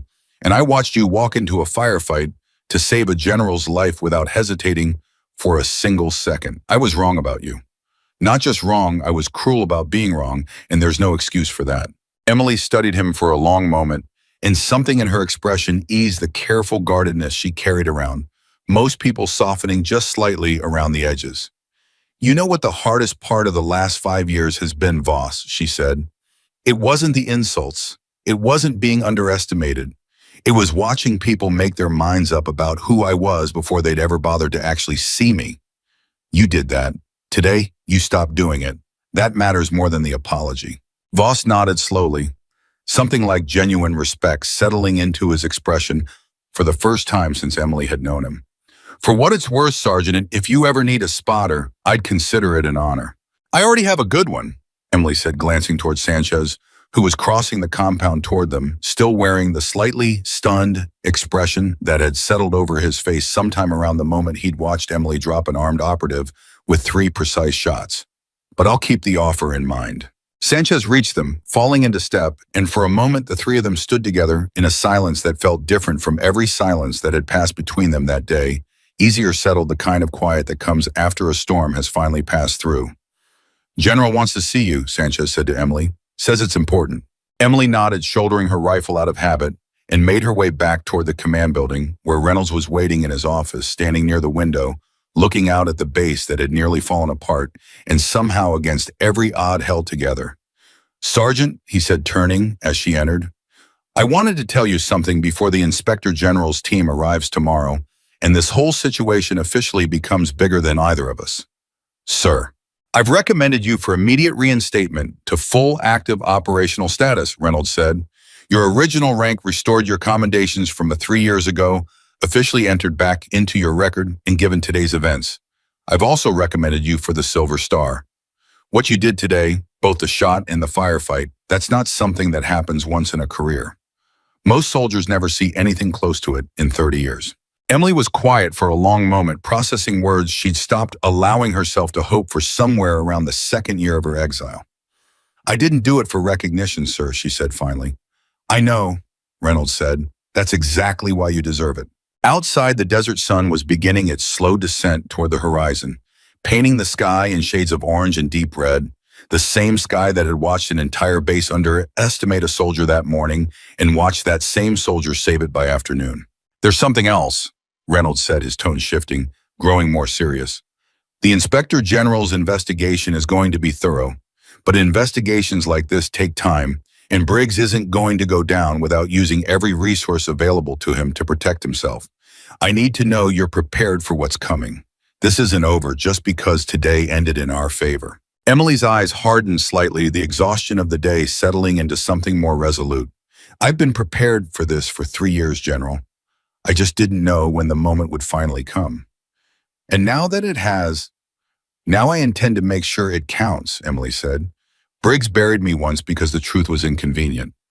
I don't intend to give him or anyone else that kind of power again. Reynolds studied her, and something in his expression carried a mixture of respect and genuine concern, the look of a man who had seen enough institutional battles in his career to know that the fight ahead of Emily wouldn't be fought with rifles or scopes, but with paperwork, testimony, and the slow grinding machinery of military bureaucracy that could bury the truth just as easily as it could reveal it. You won't be fighting it alone, he said. I'm putting my own career behind this investigation. Whatever it costs me, it's a debt I owe you for today, and honestly for 3 years of a system that failed you long before I ever had the chance to. Emily nodded and, for the first time all day, allowed herself something that looked almost like the beginning of real relief. A loosening in her shoulders, a softening around her eyes that Sanchez, watching from the doorway, hadn't seen from her in all the weeks he'd known her. Thank you, General, she said quietly. Don't thank me yet, Reynolds said. Thank me when Briggs is sitting in front of a review board instead of a command desk. That night, as the base finally settled into an uneasy quiet, soldiers rotating through exhausted debriefs and medical checks, Emily found herself back on the Eastern Berm alone, the way she'd been every night for 5 years, except tonight felt different in a way she was still struggling to name. Sanchez found her there an hour later, carrying 2 cups of coffee from the mess hall, and sat down beside her without asking permission, the way he'd started doing sometime in the middle of that impossibly long day. Quite a first week, huh? He said, handing her a cup. Emily allowed herself a small, tired laugh, the first genuine laugh Sanchez had heard from her since he'd met her. I've had quieter first weeks. I bet. He was quiet for a moment, staring out at the darkening desert. Can I ask you something? You can ask. After everything that happened today, after everyone finally seeing who you really are, does it feel different, being seen? Emily considered the question carefully, turning her coffee cup slowly in her hands, looking out at the same horizon where that morning a general had walked past her without a second glance, and where hours later she'd made a shot that would follow her reputation for the rest of her career. It feels good, she admitted, but it's not really what I was fighting for Sanchez. I wasn't out there today trying to prove I mattered. I already knew I mattered. I was out there because 11 soldiers needed someone to make an impossible call 3 years ago, and today a general needed someone willing to make an impossible shot. Being seen is nice, but it was never really the point. Sanchez nodded slowly, absorbing that, filing it away the way young soldiers file away lessons that take years to fully understand. What happens now, he asked. With Briggs, with the investigation, with all of it? Emily looked out at the darkening horizon at the first stars beginning to emerge over the desert, and for a moment her expression carried the weight of everything still ahead, the fight that was only just beginning, even though the day's battle had ended. Now, she said quietly, we find out whether the truth is finally strong enough to survive contact with the people who've spent 3 years trying to bury it. Somewhere beyond the base perimeter, far to the east, the taillights of the retreating convoy had long since disappeared into the darkness. But Emily knew with the same cold certainty that had guided her hand on the trigger that morning that this was far from over. Briggs would not go quietly. Whoever had spoken to her over that impossible frequency clearly had their own agenda, one that hadn't been fully revealed yet. And somewhere in Washington, powerful people were about to discover that the soldier they'd buried 3 years ago had climbed back out of that grave with a rifle in her hands and nothing left to lose. Morning came to Fort Raven Ridge the way it always did, slow and merciless, the sun climbing over the eastern ridge and setting the whole desert on fire with light. Except this time, nobody on that base watched the sunrise the same way they had the day before. Word had spread overnight through every barracks and every guard rotation, whispered in mess lines and radio checks, until by the time the first Inspector General vehicle rolled through the main gate, every soldier at Raven Ridge understood they were about to witness something that would follow this base for the rest of its history.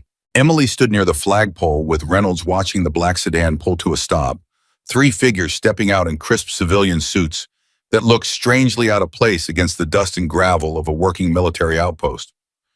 That's Colonel Marissa Tran, Reynolds said quietly, recognizing the lead investigator. She doesn't run soft investigations. If she's here personally, that tells you how seriously the Inspector General's office is taking this. Good, Emily said. I don't want soft, I want thorough. Tran approached with the brisk efficiency of someone who had spent a career cutting through excuses, extending a hand first to Reynolds, then to Emily, her eyes lingering on Emily for an extra beat, the way people look at someone whose name has suddenly become significant. Sergeant Carter, she said, I've read the preliminary report General Reynolds submitted last night. I have to say, in 22 years doing this job, I've never opened a file quite like yours. With respect, ma'am, I'd rather it hadn't taken 3 years and a base assault to open it at all. Tran's expression didn't waver, but something in her eyes acknowledged the weight of that statement. Neither would I, Sergeant. That's exactly why I'm here. They moved into the command center, and for the next 6 hours, Emily sat across from Tran and her team, walking through every detail, the ambush 3 years earlier, the 4-second decision that saved 11 lives, the faulty intelligence that had put her team in that valley in the first place, the reclassification of her records, the sealing of her call sign, the quiet reassignment to a forgotten outpost where nobody would think to ask why a decorated sniper was pulling support rotation duty. Tran took notes without interrupting, occasionally exchanging glances with the 2 investigators flanking. And when Emily finally finished, the room sat in a heavy, considering silence. I want to be direct with you, Sergeant, Tran said finally. What you're describing isn't just a career injustice. If everything in your account holds up under verification, and I have no reason yet to doubt it, this points toward a deliberate falsification of an after-action report to protect a senior officer's career at the expense of a subordinate who did nothing wrong except tell the truth. That's not a personnel issue. That's a crime. I'm aware, Emily said. Then you should also be aware that men like Briggs don't fall quietly. He's had 3 years to build relationships, call in favors, position himself in ways that make him difficult to touch. This investigation is going to get uncomfortable before it gets resolved. I've been uncomfortable for 3 years, Colonel, Emily said. I can handle uncomfortable. Something like respect flickered across Tran's face. I believe you can. Outside the command center, Sanchez paced near the entrance, unable to sit still, unable to focus on any of his assigned duties, while Emily's entire future sat balanced somewhere behind that closed door. Voss found him there an hour into the wait, leaning against the wall with a stillness that hadn't been part of his personality 24 hours earlier. You look like you're about to wear a hole straight through that gravel, Voss said. I keep thinking about what happens if this doesn't work, Sanchez admitted. If Briggs is as connected as everyone keeps saying, what if he just makes this whole investigation disappear, the same way he made her career disappear 3 years ago? Voss was quiet for a moment, considering the question with more weight than Sanchez expected from him. You know what I noticed yesterday watching her work, that rifle, watching her clear that command center, like she'd done it 100 times before? She's not the kind of person who waits for the system to save her. She's the kind of person who makes sure the system doesn't have a choice. That's not really an answer. No, Voss admitted, but it's the only comfort I've got. Inside, the interviews continued through the afternoon. Whitfield and Delgado giving their accounts of the assassination attempt, Alvarez walking Tran's team through the encrypted transmissions on a frequency that officially didn't exist, and the captured operative still in custody, refusing to speak beyond confirming, once again under formal questioning, that his orders had traced back through a chain that ultimately led to Briggs. By evening, Tran gathered the key witnesses together one final time, her expression carrying the particular exhaustion of someone who had spent an entire day confirming something she'd suspected within the first hour. Here's where we stand, she said. General Briggs has already been notified of the investigation, which means whatever moves he's going to make to protect himself, he's likely already making them. I've requested an immediate freeze on his access to classified networks and personnel files, but bureaucracy moves slower than we'd like, and there's a real possibility he gets ahead of us before those restrictions take effect. What does that mean in practice? Reynolds asked. It means he still has access to information right now that could let him identify and pressure anyone connected to this investigation, Tran said, her eyes moving toward Emily. Sergeant, I need to ask you something directly. That voice on the encrypted channel, the one who claimed to know about Briggs, the one who essentially engineered your reactivation. Do you have any theory at all about who that might be? Emily had turned this question over in her mind more times than she could count since the previous morning, and she still didn't have an answer that felt complete. Someone with access to classified frequencies that were supposedly purged, she said slowly. Someone who knew details about my case that were sealed at a level above even General Reynolds' clearance. Someone who wanted Briggs exposed badly enough to manipulate an entire base into a crisis just to force my hand. That's a short list of people, Tran said. It's a short list of people I don't have names for, Emily said, which is its own kind of problem.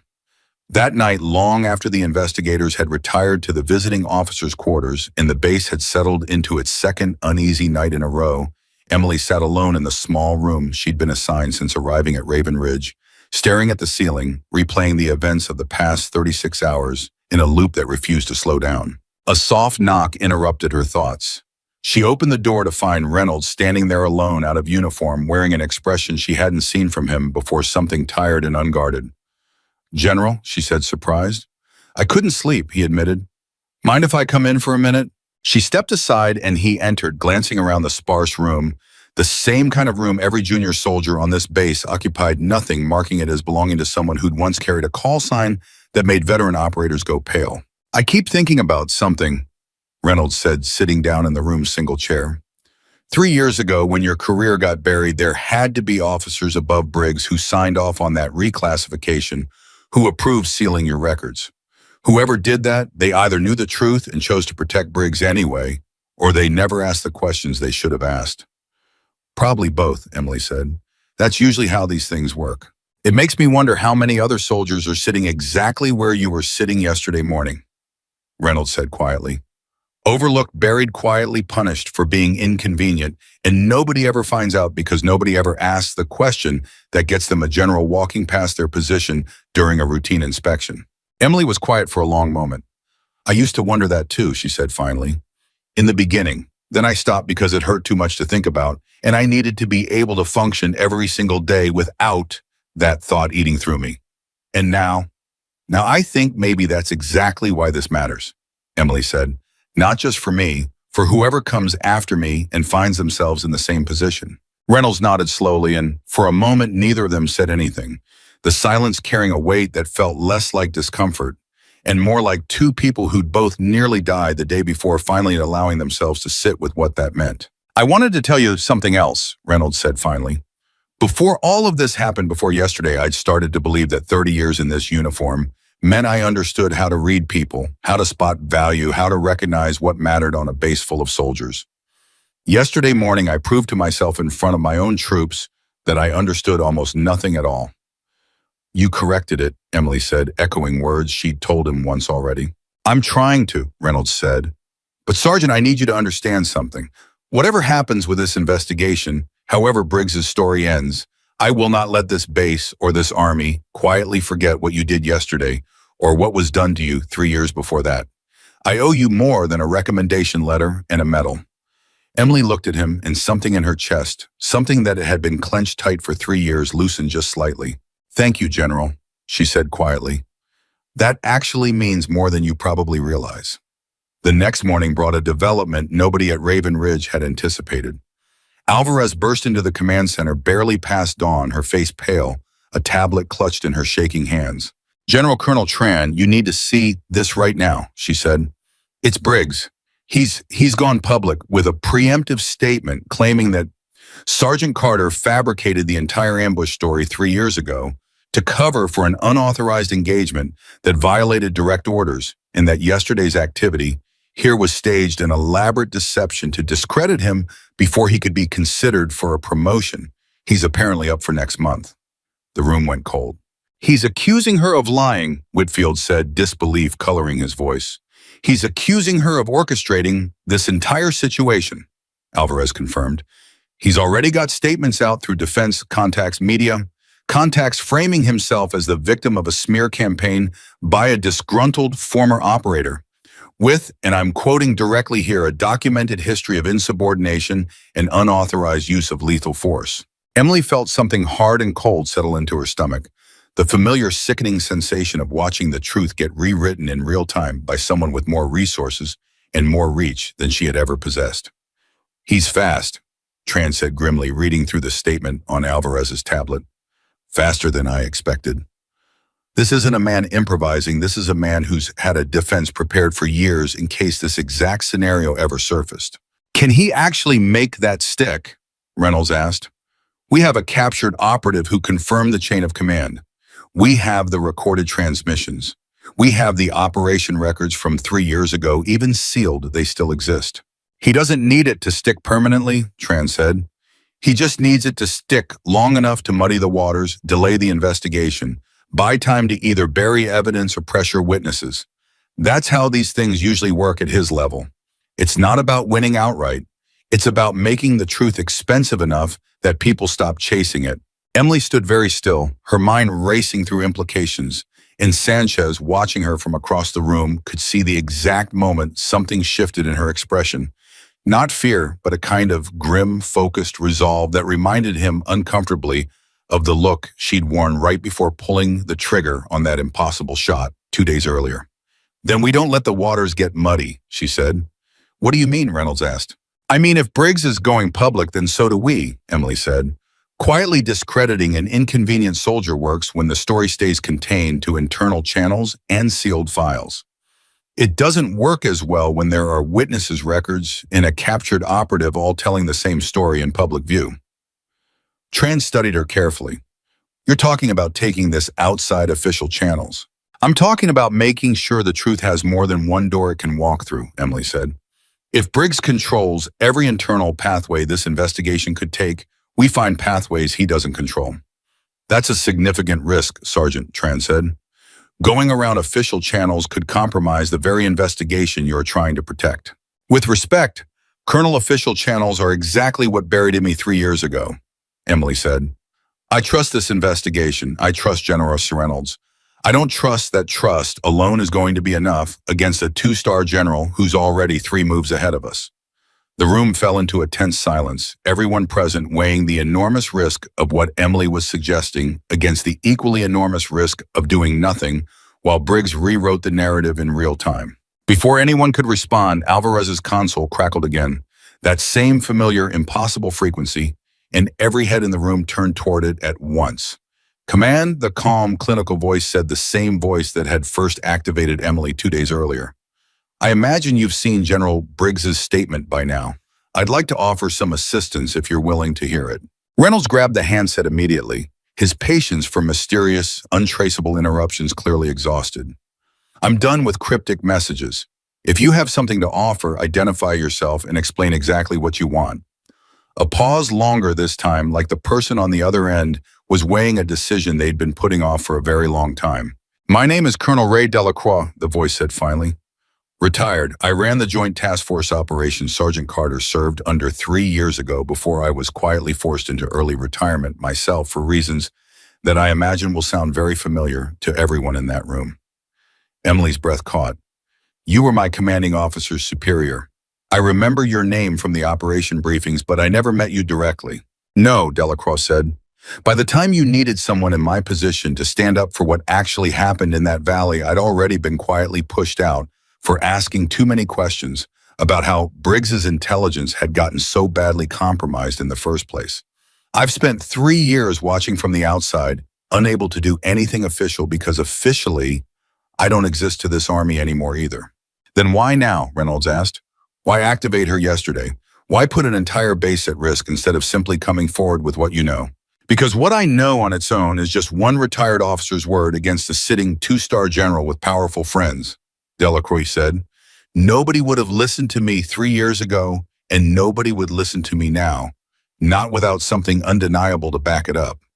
I needed proof that couldn't be buried, couldn't be dismissed, couldn't be quietly reframed as an old grudge. I needed the world to see exactly what Sergeant Carter is capable of under exactly the kind of pressure Briggs's incompetence created in the first place." "You used us," Reynolds said, anger creeping into his voice. "You used my base, my soldiers as bait to force a confrontation you wanted. I gave you a chance to see the truth with your own eyes, General, in a way no report or testimony ever could have," Delacroix said, unbothered by the accusation.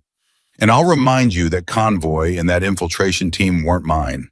Those were Briggs's people reacting to a threat I engineered, yes, but reacting with the exact kind of ruthless, illegal aggression that proves precisely what kind of man you're dealing with. I didn't create his corruption, General. I just made sure it finally had somewhere to show itself." Emily's jaw was tight, processing the revelation with a complicated mixture of anger and something almost like gratitude, the two feelings tangled together in a way that made it difficult to know which one to trust. "You could have told me," she said quietly, "instead of putting me through 2 days of not knowing who was on the other end of that radio." "I could have," Delacroix admitted, and for the first time something like genuine regret entered his voice. "But you've been burned before by people you trusted, Sergeant, and I needed you operating on your instincts alone, unclouded by whatever loyalty or suspicion my name might have carried. I needed to see if the woman in those old reports was still in there, still capable of what she'd done in that valley. I needed to know honestly whether this was still worth the risk to everyone involved before I revealed myself." "And now that you know," Reynolds asked. "Now I have something for you," Delacroix said. "Something I've kept for 3 years waiting for exactly this moment. A complete, unaltered copy of the original intelligence briefing from that operation, the one Briggs falsified before submitting the official version, along with internal communications proving he knew the location data was unreliable before he sent Sergeant Carter's unit into that valley anyway.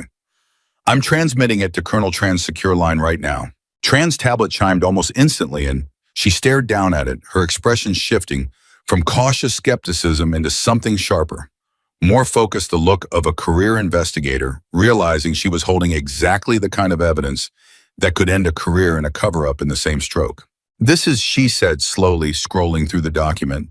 "This is exactly what we needed. Time-stamped internal communications showing Briggs's awareness of the intelligence failure before the operation and his direct involvement in falsifying the after-action report and afterward to protect himself.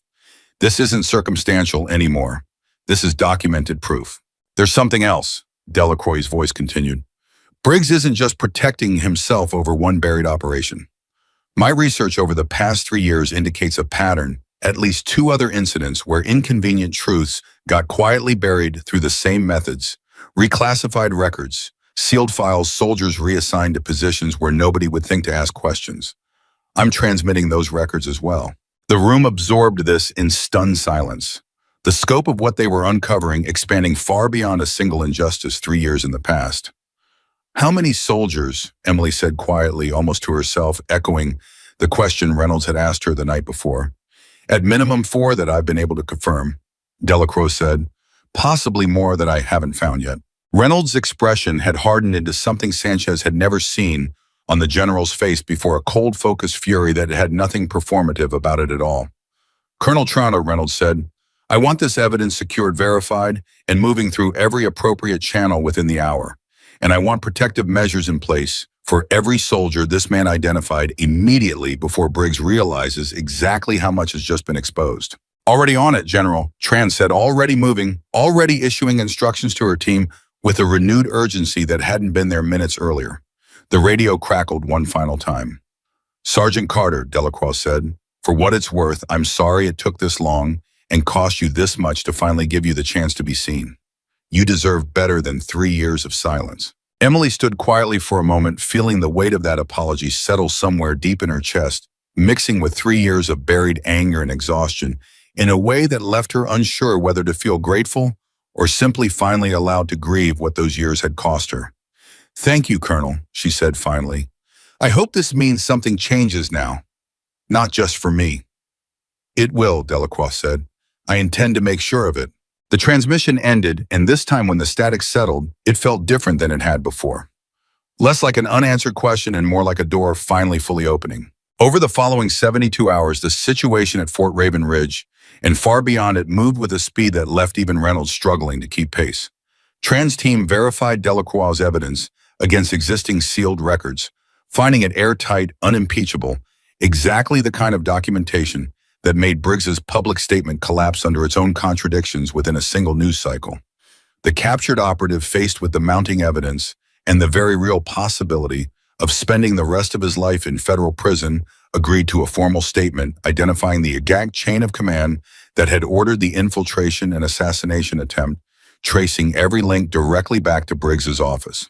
By the 4th day, General Harold Briggs was formally relieved of duty, placed under investigation, not just for the falsified intelligence report and the cover-up that followed, but for authorizing an unlawful attack against a United States military installation, an act that transformed the entire situation from an internal personnel scandal into something approaching a criminal prosecution with national implications.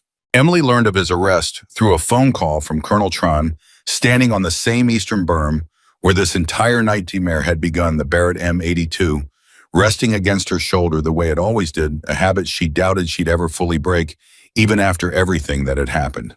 It's done, Tran said, her voice carrying the particular satisfaction of someone who'd spent a career chasing exactly this kind of resolution and rarely getting to see it through to completion. Briggs was taken into custody this morning. Formal charges are being prepared. Sergeant, I don't say this lightly, but this is one of the most significant accountability cases the Inspector General's office has closed in years. And it happened because you refused to let 3 years of silence be the final word on what happened to you. Emily closed her eyes for a moment, feeling something enormous and complicated settle over her, relief tangled with grief, vindication tangled with the exhaustion of having carried this fight alone for so long. Thank you for believing me, Colonel, she said. I didn't just believe you, Sergeant, Tran said. The evidence spoke for itself. All I did was make sure it finally had somewhere to go. That evening, Fort Raven Ridge held an impromptu gathering near the flagpole, soldiers filtering in from every corner of the base, drawn by word that had spread faster than any official announcement could have managed.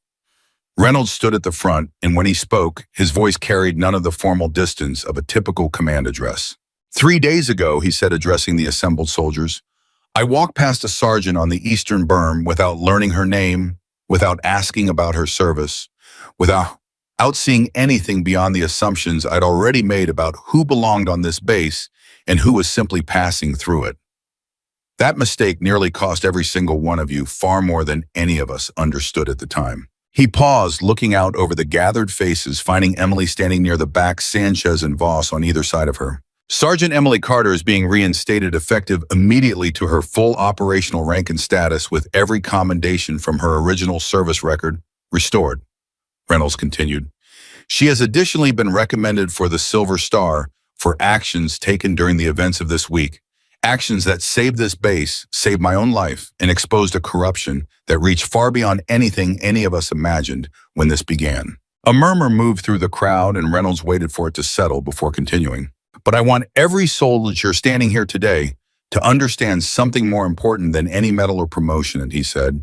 The lesson of this week isn't just about one remarkable soldier. It's about every soldier standing quietly at the edges of formations, doing their job without recognition, without applause, without anyone bothering to ask what they've actually done or what they're actually capable of. This base, this army, we don't get to decide someone's value by how loudly they announce themselves. Sergeant Carter never asked for attention. She never demanded recognition. She simply did the job every single day, whether anyone was watching or not, and that is exactly the kind of soldier this uniform is supposed to represent. He turned toward Emily, and the entire formation followed his gaze. Sergeant Carter, would you step forward? Emily hesitated for just a moment, the old instinct to remain in the background pulling at her. But Sanchez gave her a gentle nudge, and Voss offered a small, encouraging nod, and she stepped forward, standing before the entire assembled base for the first time since arriving, no longer invisible, no longer overlooked. Reynolds extended his hand, and when she took it, the applause that broke out across the compound wasn't the polite, obligatory kind that accompanies formal ceremonies. It was loud, sustained, genuine soldiers who 2 days earlier hadn't known her name, now standing and cheering for a woman who had, in the space of 72 hours, redefined what every single one of them thought they understood about courage, patience, and quiet strength. Sanchez watched from the crowd, feeling something swell in his chest that he didn't fully have words for, yet something between pride and gratitude, and the particular ache of watching someone finally receive what they deserved all along. Voss stood beside him, clapping harder than anyone. His earlier cruelty transformed into something that looked, for the first time since Sanchez had known him, like genuine, unguarded respect.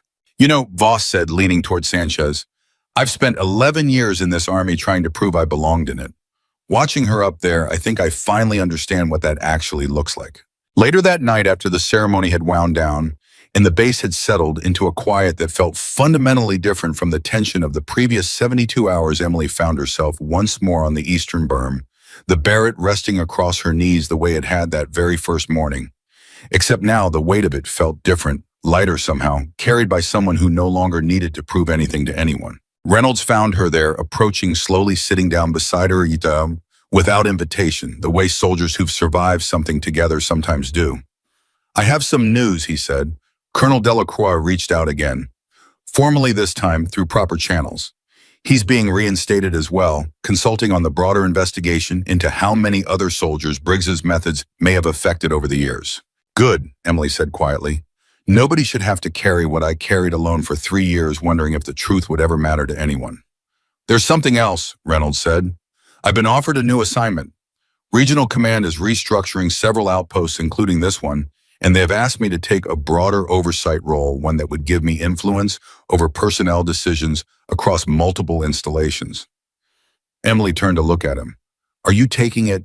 I am, Reynolds said, and I want you as part of my team's sergeant, not buried on some perimeter position where your talent gets overlooked by people who never bother to actually look. I want you training the next generation of marksmen, teaching them what you know, making sure nobody under your instruction ever has to spend 5 years being dismissed the way you were. Emily was quiet for a long moment, considering the offer, considering everything it represented, not just a promotion, not just recognition, but the chance to make sure her own painful history became something useful instead of something merely survived. I'd like that, she said finally, on one condition. Name it. Sanchez comes with us. He's got instincts most soldiers don't develop until years into their careers, and he stood beside me when it counted without hesitation, without knowing whether it would cost him anything. Reynolds smiled, the first genuinely relaxed expression Emily had seen from him since this entire ordeal began. Already planned on it, And for what it's worth, Voss requested a transfer to join the training program as well. Says he wants to spend the rest of his career making sure young soldiers learn to see people clearly instead of learning what he had to learn the hard way. Emily allowed herself a small, tired smile, looking out over the desert that had witnessed everything. The humiliation, the impossible shot, the firefight, the collapse of a 3-year cover-up, all of it unfolding across this same stretch of sand and sky that would tomorrow look exactly as unremarkable as it had the morning this all began. You know, she said quietly, I used to think being overlooked was just something I had to accept. Something that came with the kind of work I did, the kind of soldier I was. I told myself it didn't matter, that the job mattered more than being seen. And now I think the job always mattered, Emily said, but being seen matters too. Not for applause, not for medals, but because when people actually see you, truly see who you are and what you're capable of, they stop making the kind of assumptions that get people hurt, that let people like Briggs bury the truth for 3 years, that let a general walk past a soldier who could have saved his life 10 times over before he ever bothered to learn her name. Reynolds absorbed that in silence, the weight of it settling over him, with the particular clarity that comes only from nearly losing everything and being given against considerable odds a second chance to do better. I don't think I'll ever walk past another soldier without stopping again, he said quietly. Not after this. They sat together for a long while after that, the desert wind moving over them the way it had that very first morning, indifferent to rank, indifferent to history, the same wind that had carried a bullet nearly 4 kilometers to save a stranger's life, and had carried a voice across a frequency that officially didn't exist to finally set an old injustice right. In the weeks that followed, the story of Fort Raven Ridge and the soldier called Silent Falcon spread quietly through military circles, not as sensational headlines, but as something deeper. A case study taught in leadership courses about the danger of assumption, about the cost of overlooking the people standing quietly at the edges of every room, doing extraordinary work without ever asking for a single moment of recognition. Briggs's court-martial proceedings began that autumn, and Emily testified calm and precise, the same way she had approached every impossible shot in her career, laying out the truth without embellishment, without theatrics, simply the facts exactly as they had happened, and letting the weight of documented evidence carry the case the rest of the way. General Harold Briggs was ultimately convicted on charges including falsification of military records, dereliction of duty, and conspiracy connected to the authorized attack against Fort Raven Ridge, stripped of his rank and sentenced to federal prison, his 3 decades of service, ending not with the honors he'd spent a career protecting, but with the accountability he'd spent 3 years trying to escape. Colonel Delacroix's broader investigation uncovered 2 additional soldiers whose careers had been quietly buried under similar circumstances, both reinstated with full honors, both in time finding their own way back to the kind of recognition Emily had fought so hard to reclaim. And at a newly designated training facility nestled just outside Regional Command Headquarters, Sergeant First Class Emily Carter, promoted twice within the span of a single year, stood before a new class of young marksmen, watching them nervously check their equipment, the way she once had alone on a quiet berm nobody bothered to notice. Listen closely. She told them, her voice carrying the calm, unshakable authority that had once cut through chaos and impossible wind to save a base that never saw her coming. Somewhere out there, in a conflict you can't yet imagine, there's going to be a moment when everyone around you says something can't be done, when the wind won't cooperate, when the distance feels impossible, when every calculation says you should fail. I'm not here to teach you how to make an easy shot. I'm here to teach you how to make the shot nobody else believes is possible, because someday somebody's life is going to depend on exactly that. Master Sergeant Marcus Sanchez stood beside her. No longer the nervous young soldier who'd once fumbled with the spotting scope, but a steady, capable instructor in his own right, and Master Sergeant Derek Voss stood on her other side, a man who had learned at considerable personal cost that the soldiers worth respecting most are often the ones who never ask for it. Behind them, framed on the training facility's entrance wall, hung a single photograph, Emily Carter, standing on the eastern berm at Fort Raven Ridge, Barrett M82 resting across her shoulder, taken the very afternoon she'd made the impossible shot that changed everything, and beneath it, a simple engraved plaque that read in words General Michael Reynolds had chosen himself to every soldier standing quietly at the edges, waiting to be seen, Remember that the ones who need no applause are often the ones who deserve it most. And so the story of the soldier nobody noticed became the story every soldier who trained under her would carry for the rest of their careers, not as legend, not as exaggeration, but as unshakable documented truth, proof that patience, quiet competence, and unwavering integrity will always eventually rise to meet the moment that demands them, no matter how long the world takes to finally look up and see what was standing right there in front of it all along.